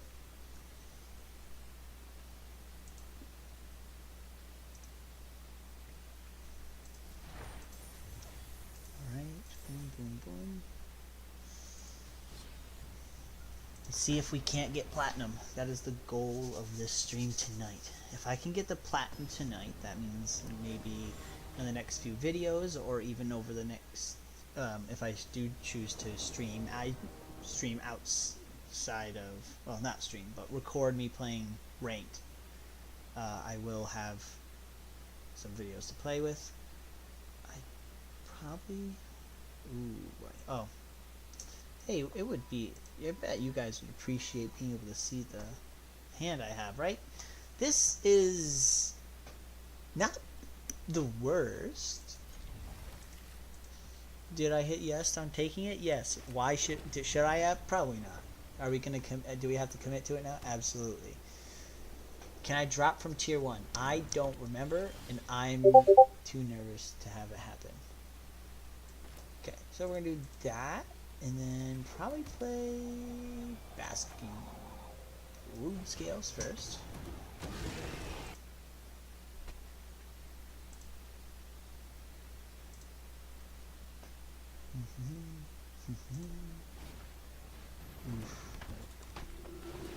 What solves their case. Oh, even better. Okay, now we play Glaring Flesh right here. Attack.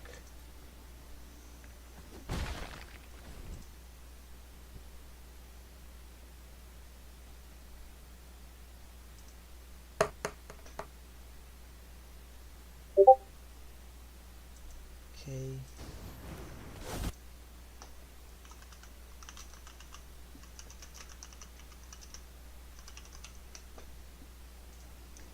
Right.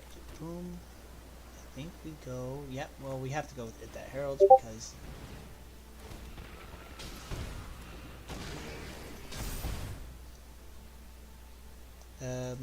Tap. We're gonna sacrifice this for the mountain. That way, next turn I can play Writhing Chrysalis. This sadly also means that I can't. Well, I can attack. Done. Yep. Okay.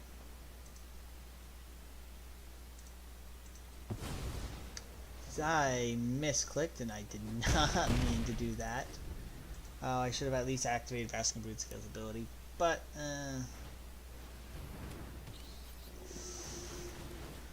sometimes we goob up, make some mistakes. Are they about to solve the case this turn? Ooh, nope. Oh, yep, they did. It's okay, that's okay. We can work with this.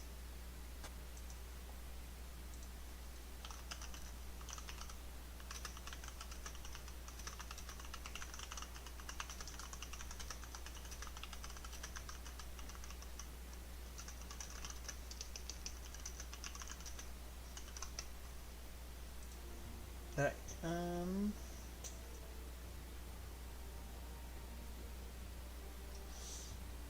oh my god.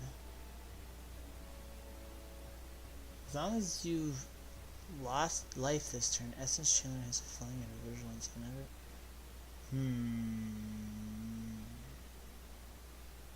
I don't know how to win this match.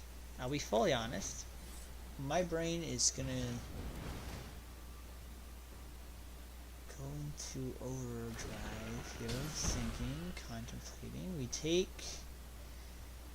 We get not unclaimed territory. We take secluded courtyard, Eldrazi. I will sacrifice my spawn to get this to a 4/4. Their creature now is flying. Great. It's only for this turn though. Does not matter. Take action. Summon, spawn. Deal 1 damage. They're going to gain health this turn. Their coming turn anyways when they play a creature.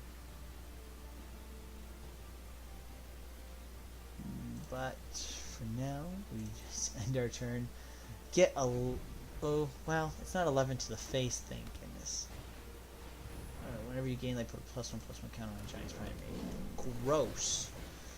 Not looking forward to having to see how strong this guy's about to get. Yep, yep.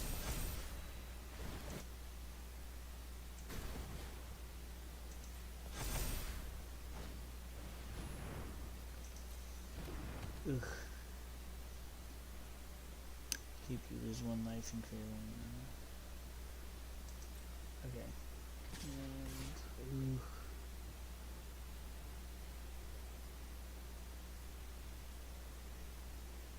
well, we just... Do we take the 14? Do we let it happen? I don't really want to let that happen, so we're going to block. We're sowing. There is a way for me to just kind of counteract some of their stuff that they got going on here. The way we do it involves... Actually, I could win this way. If I can draw the Soul Cleaver. If I can draw a Soul Cleaver, I can win. I'll explain how I win if I draw a Soul Cleaver. I did not draw a Soul Cleaver, sadly. So we draw it, that heralds the end. Play it, that heralds the end. Just give my guys more buffs. all the buffs, everything in the world to keep my guys alive. Play Riley Chrysalis, sacrifice one spawn to be able to get one spawn from clearing Fleshraker, plus 2 more spawns on top of that. And then shot. Yes, and they have all the damage in the world coming to my face. Next turn I can play Kozilek if I really, really wanna. Probably not going to though. Well, actually, this is where things get difficult. I could play Kozilek, but I also don't really think it would be worth to play Kozilek. I mean, wait, why does this thing still have flying? What? Did you... Oh, crud. Yeah. I forgot the fact that Skrelv's Hive did say that, so... Yep. That's a big damage right there. We call those big ouchies. Are they gonna attack? With... Yeah, yep. Okay, so what we can do a few things. So we do you blocking you, we do you blocking you, and then it's a 14-14. It's not like it can do much against it, so we're just gonna do that. If they had lifelink, I would have sacrificed a Scion to spawn, but it's better off just letting it happen. It's not like I was going to do any more additional damage. And then we come in with the Ulamog. Oh my god. And exile both of these guys. Wow. Sometimes I think my luck shows in different ways. Didn't I see that coming? Absolutely not. In no way, shape, or form did I expect to pull Ulamog just now. I got rid of the big things that were going to be a big problem for me, which I truly appreciate not having now to worry about. They have no hand, so we actually can win, I think.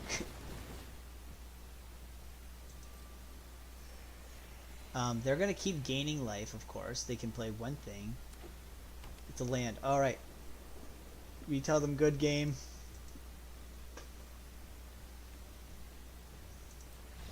And, yeah, they gave up. Yeah.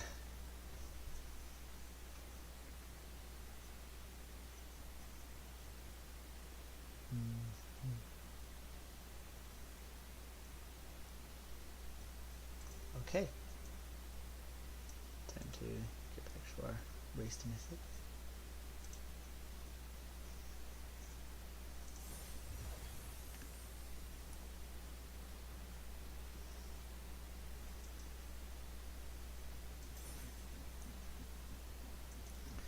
Oh, I got myself a pack, so we're going to transition. Sometimes when you win, you get free packs, or at least get enough XP and stuff. Let's see. Not the squirrels I want. I'm only running a mono green squirrel deck. So we want to just hopefully get some wild cards if I don't get the creatures I want or need, honestly.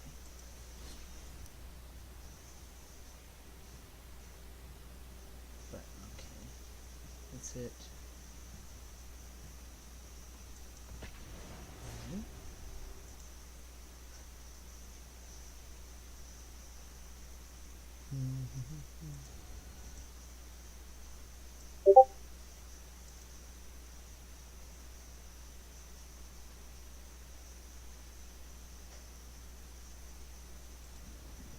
Okay, transition. There we go. This is actually pretty good starting hand, honestly. Yes, I know what it looks like and saying, oh, well, Techie, isn't this like exact opposite of what you want? Because you only have 2 mana and you don't even have a green. Yes, it's true. But Ugin's Labyrinth is pretty good to have. Give Uden's Labyrinth out. Yes, I don't have anything to play with Uden's Labyrinth, but on top of that, now I can play Sage the Unknowable. Next turn, I can play Mind Stone. That heralds the end as well at the same time. Or actually, I might play Glaring Fleshraker. Turn after that, these two.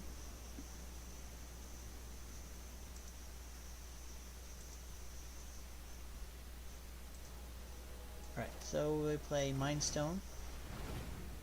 Boom, boom, boom. Then we play an It That Heralds.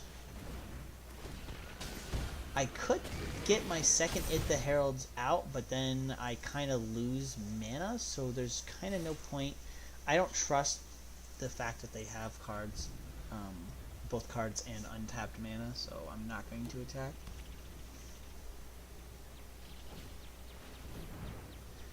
Defending 3 damage to each creature. Ooh, that's not fun at all. I keep my 1 mana generator though. That's nice. Appreciate having that. Get myself Forsaken Monument out on the field here. I could have probably sacrificed Bountiful Landscape though for myself a green, because I do need a green. But now I have a ton of mana.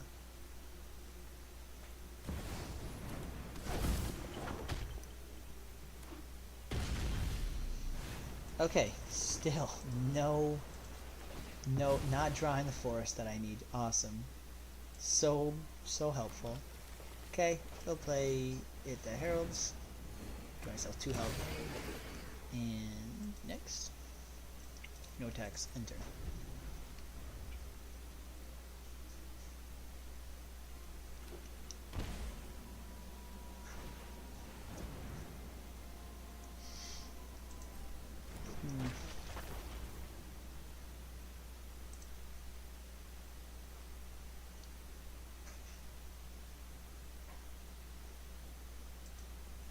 Ooh, a lot of things are going to trigger at once here. Oh boy.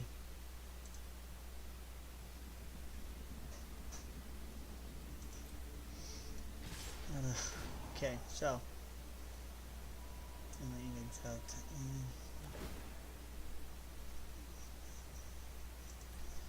Oh boy.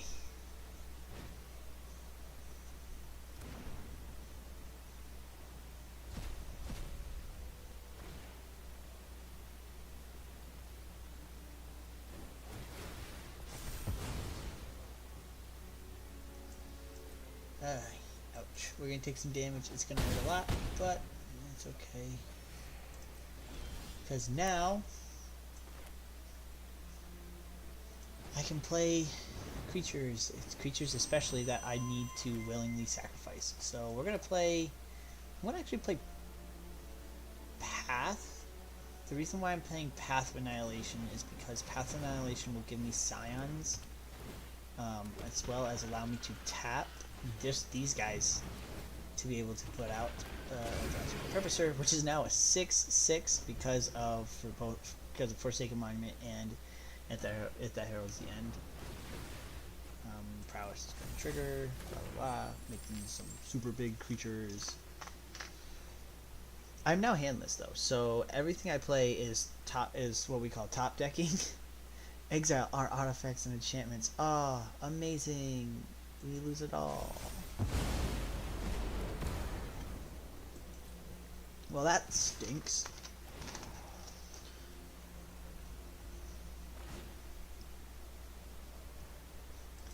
Resolve. Let's see if we can't pull a rabbit out of our hat here, right?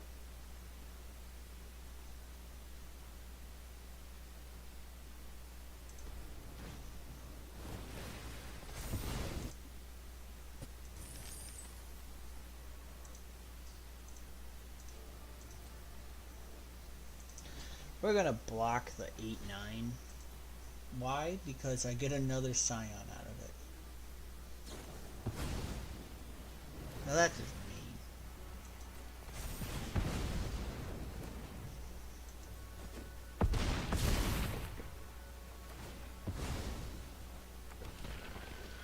My turn.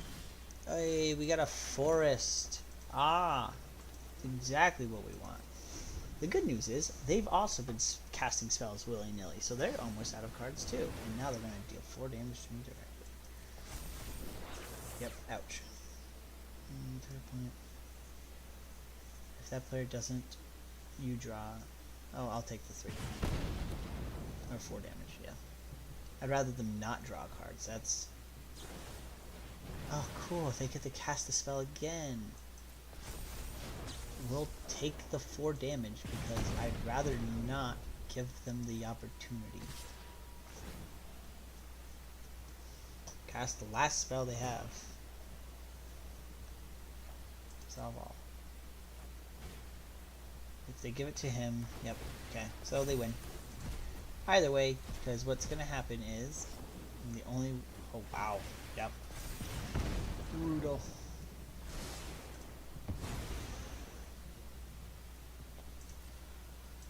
We do that, and then I think we just do, if we did everything blocking,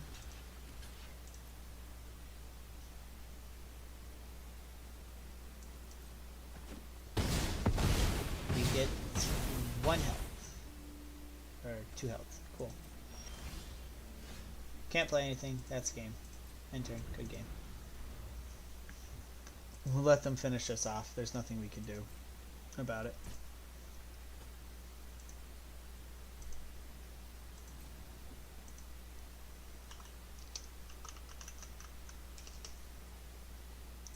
Oops.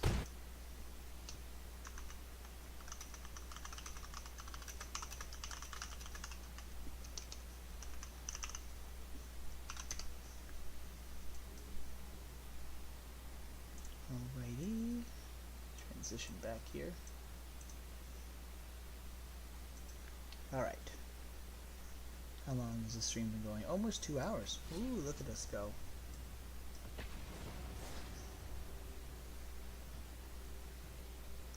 So far, I think this has been a pretty good time in my opinion.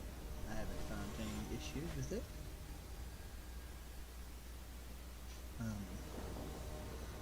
Let's see what we can do here. Alright. Not a bad hand, in all honesty. We'll take the gamble with it. Okay, so this person has a companion. That's what this guy is right here. Oh god, which one is this one actually? Your starting deck contains at least 20 cards more than the minimum deck sizes. That's it? That's all that's needed to make that a companion? Fascinating. Play it that heralds. Running a human deck here.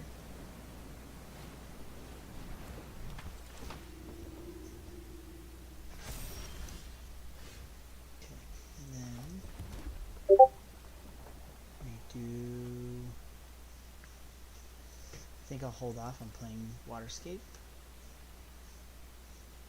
Yeah, and then we won't attack and turn.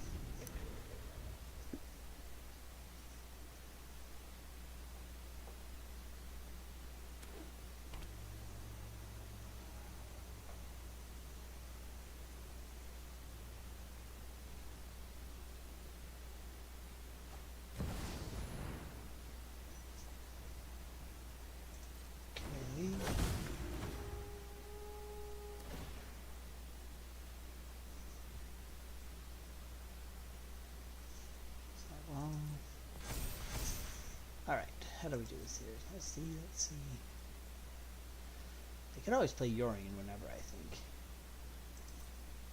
Or maybe they wouldn't. Okay, so can we play... I don't think they can... Okay, so... Waterscape...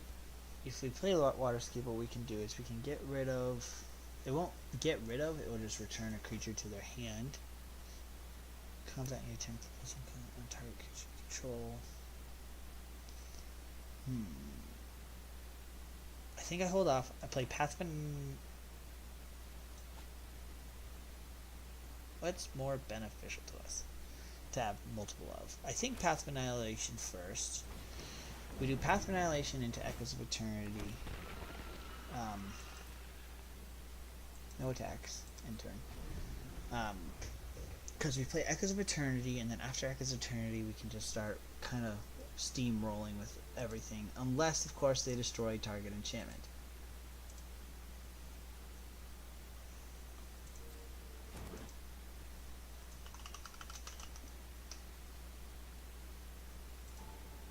This creature enters the battlefield. Exile target creature and opponent controls, unless this creature leaves. Until this creature leaves. Gross. So I have to get rid of that 2/2. I can't play if that heralds the end. That's so lovely.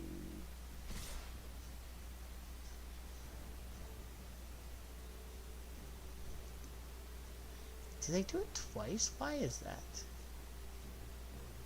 Oh, it's because of that. Yep. Well, shoot.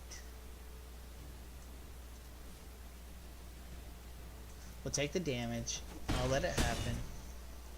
I think there's a way for us to get this ball in our court. We do this.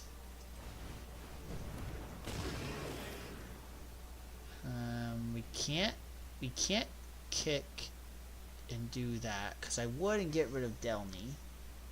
Or actually, no, I'd get rid of Brutal Kassar, because when Brutal Kassar leaves the battlefield, I get my things back. But I can't kick it to do that. So we have to wait one more turn, end turn, and then if I can get Echoes of Eternity, I think I'd be in a better position. But I can't. I don't believe.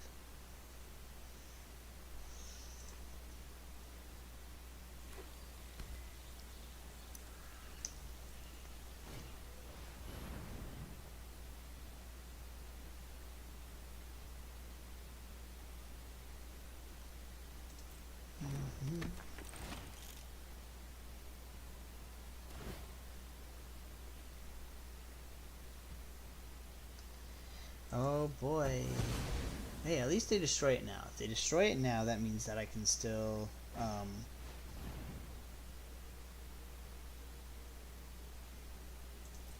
can still get Echoes out on the field.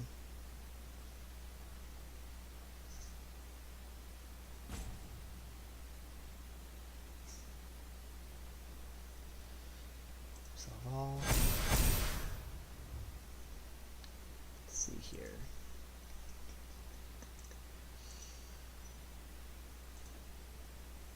They're going to give it to a ton of things. I'm going to get hit with a lot of creatures.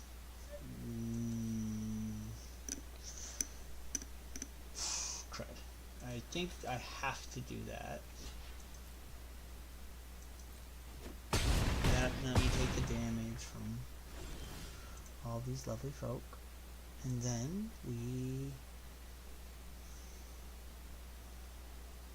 I think we do Water Skate. Is my best. Yeah. Okay, Water Skate, kick with you. Knock it like that. Get rid of you. Get rid of the 6/6.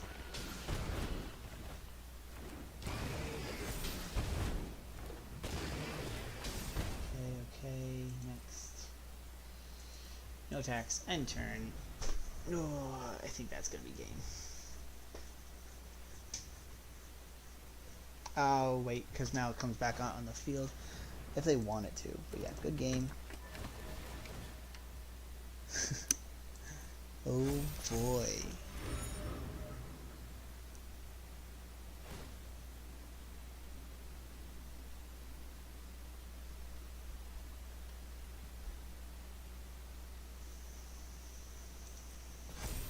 So, plus. Okay, I might just let this happen. I'm gonna kill you because I feel like I need to. Just go. I just need fast action of killing one creature. Tell them good game, let them win. Just kill a creature though in the process. Can't even do that.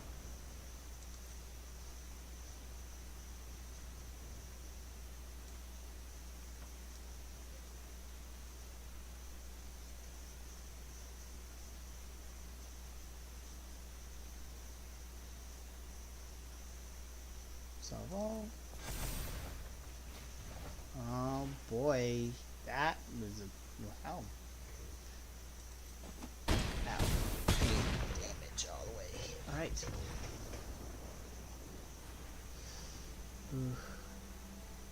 Alright. We could still make it. I will be... Alright, and with that, I need to take a quick pause, and I will be right back.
Okay, and we're back. Now we are going to dive right back in. Hope that we can get into some games. See if we can't get some wins here.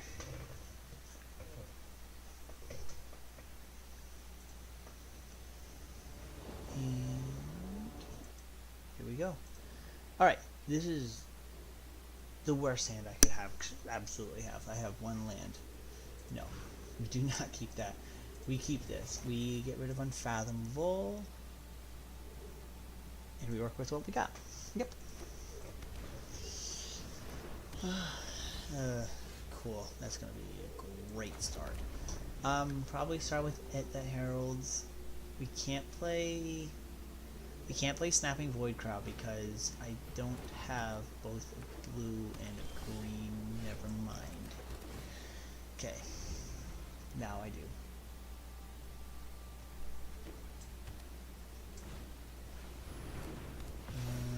It's gonna be a life gain angel type deck, which is not something I want to play against. In all honesty, not a fun deck to play against.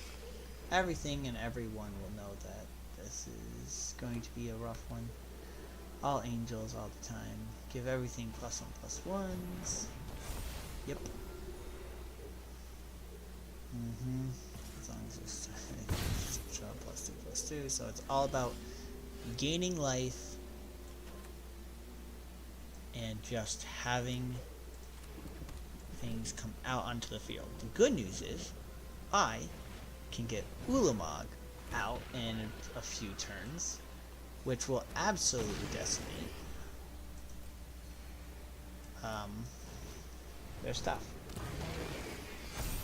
Solve. Next, end turn. What does it actually get?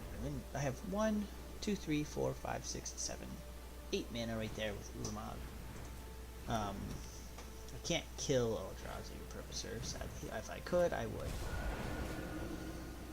I don't know how big the biggest thing is, because if I can exile something big, Ulamog's abilities will get that much better. Okay. Careful thing is, if this gets 5 counters on it, it becomes a flying, and I can't block the flying. I take 9 damage. Can't do anything about it. Ow.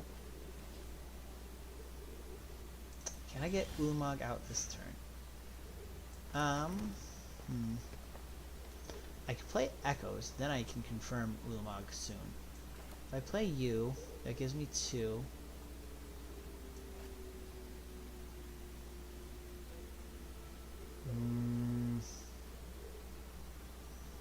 How do I do this here?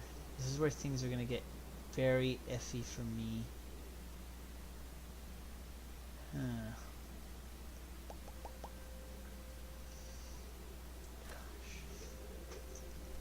Okay, either way I think I'm going to lose.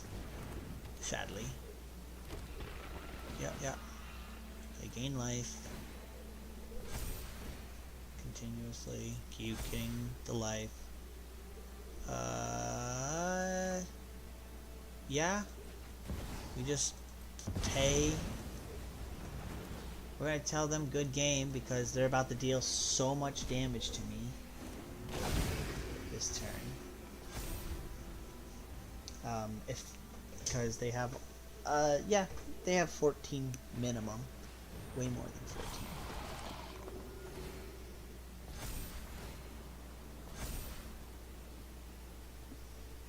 I've been streaming for about 2 hours, 2 and 4 hours. We'll take a crap ton of damage real quick, and then once they finish me off this turn, now it's indestructible as well.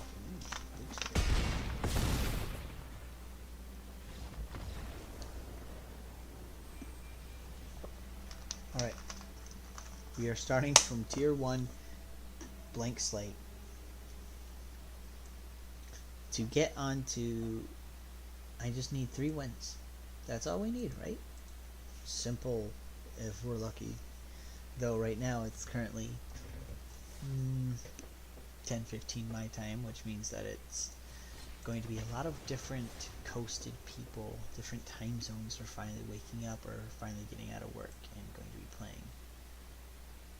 I mean, for me, it's no work tomorrow thanks to Labor Day, so only reason why I'm able to play today. If not, normally I would be streaming on Saturdays instead, but because of a few things, I end up streaming today first. But after here on out, it will be from now on Saturdays, probably around 8 p.m. I will post a thing to my community if something changes about it. Nope, not playing any of those. Playing against another life gain deck. Oh boy, we're in for a treat, huh? Going to attack.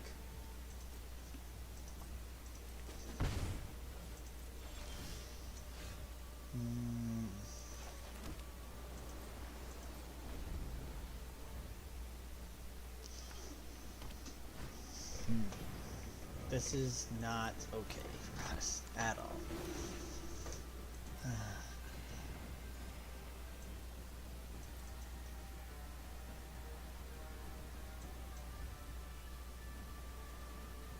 So we have nothing to do, so we can just turn on the auto passing feature down below.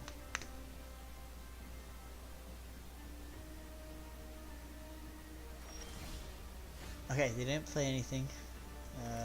Attack actually, which is actually kind of interesting. Gonna play Snapping Void Cry. They are gonna get 1 health because they're Soul Warden, which is a fascinating card in all honesty, that it can just do this. That they just have a card that allows them to gain health whenever any creature enters the battlefield. Doesn't matter whose side it's on.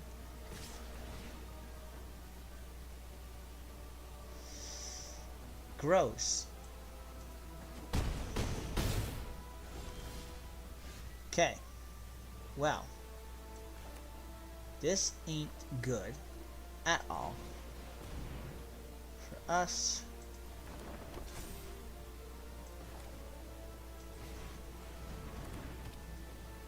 Okay. Next. End turn. We lose this turn. We say good game. There was no comeback, in all honesty.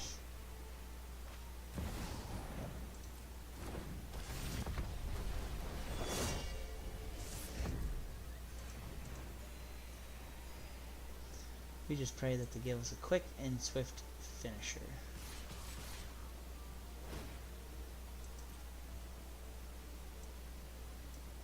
That includes me playing this on Snapping Void Cross so I can kill the stupid angel, because I want to at least be a little petty, right? I'm allowed to be a little petty.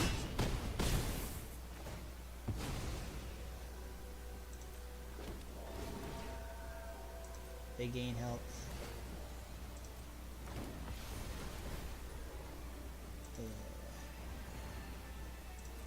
Our turn.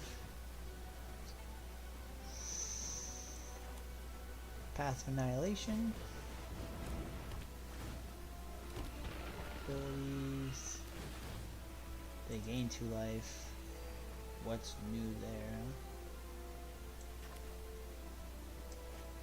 No. Nope. Rather not. So we're gonna hold off for now. Next. No attacks. We want to kind of try to bait them, I think, into using their abilities now. Not even use abilities just to attack. They're gonna kill us. I think they kill us this turn, in all honesty. Question is just how they'll kill us.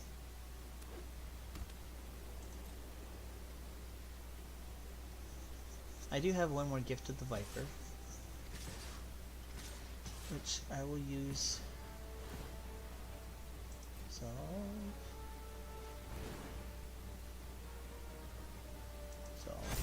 put 5/5. Cool.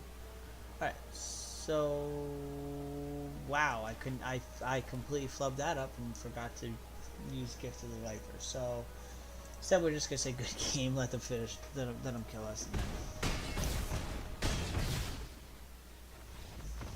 another match to the loot losses. Oh boy. It's happened. We lost a tier.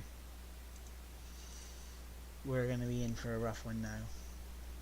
Alright. Okay, new goal. Let's get it back into tier 1. And I'm hoping that after I get into tier 1 I might call it there for the stream. I'm having a lot of losing streaks. If I can get back into tier 1, I think we'll be at a great spot to finish the stream. We can try and go for platinum next stream, but for now let's just see if we can't make it to back to tier 1. We can do that with this hand. We play Mountain, then we're going to play Forest, then we play Westvale Abbey, then we play Glaring Fleshraker. Boom, boom, boom, boom. A lot of cards.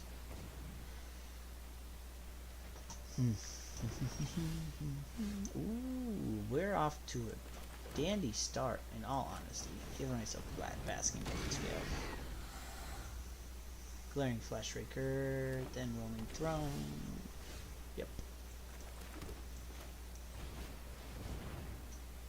Counterspell.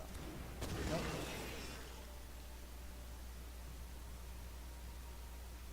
Can they destroy lands? Do we think? They're trying to figure something out. Okay. Next turn, island, roaming throne.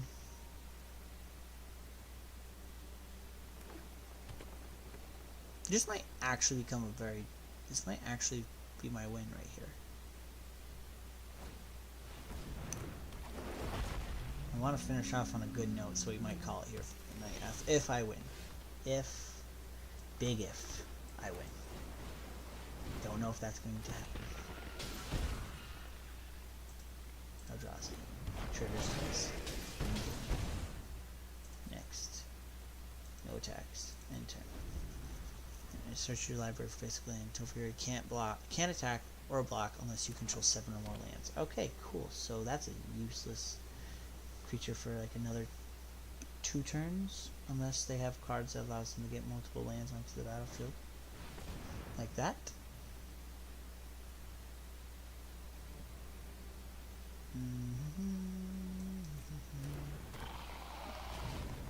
Cool.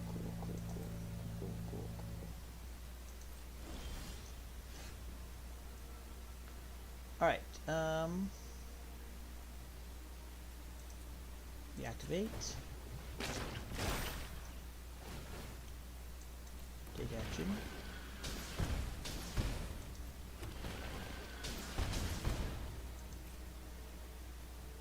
No attacks. End turn. If they want to attack with the 6/6, I wouldn't say no. This coming turn, we play Echoes of Eternity, which makes Glaring Flashraker trigger 3 times instead of 1 time.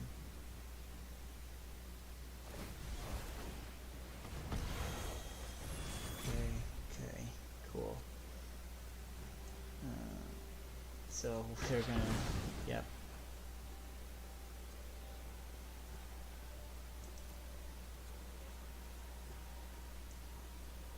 Basic land type. Let's just add another forest. Always need forest to this hand. So sadly we lost our guy. That's okay. That is okay. Out of all of them, stinks to lose him. We still have Glaring Flashraker though, so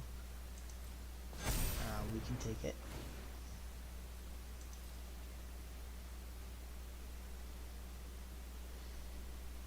It's a 7/7 though, so we are going to take a lot more damage sadly this turn than I originally expected. Or they're not going to attack at all. Again, very fascinating to do it that way.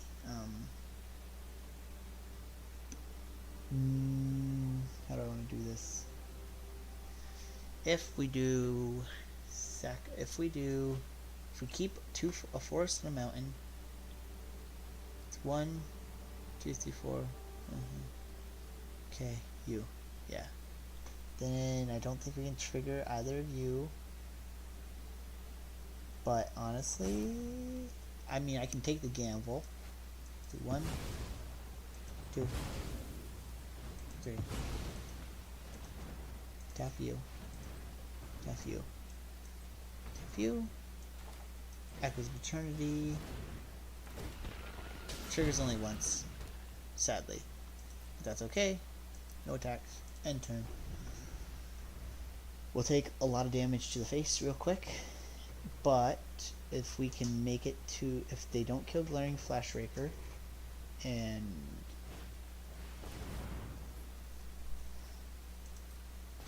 okay,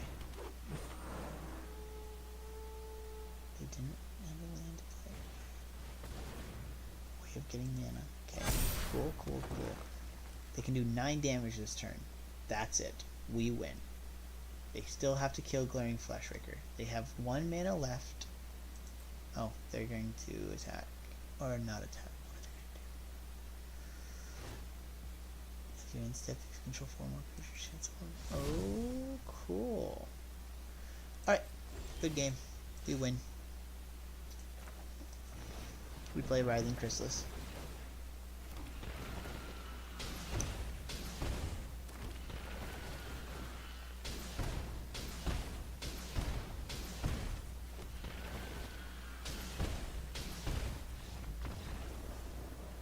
Alrighty.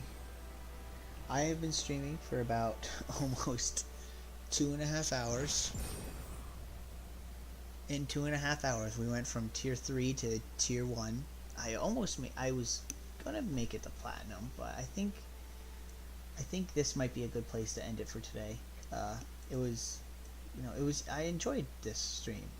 My next time I stream will be in, another week. We'll go to. It'll be on the 7th.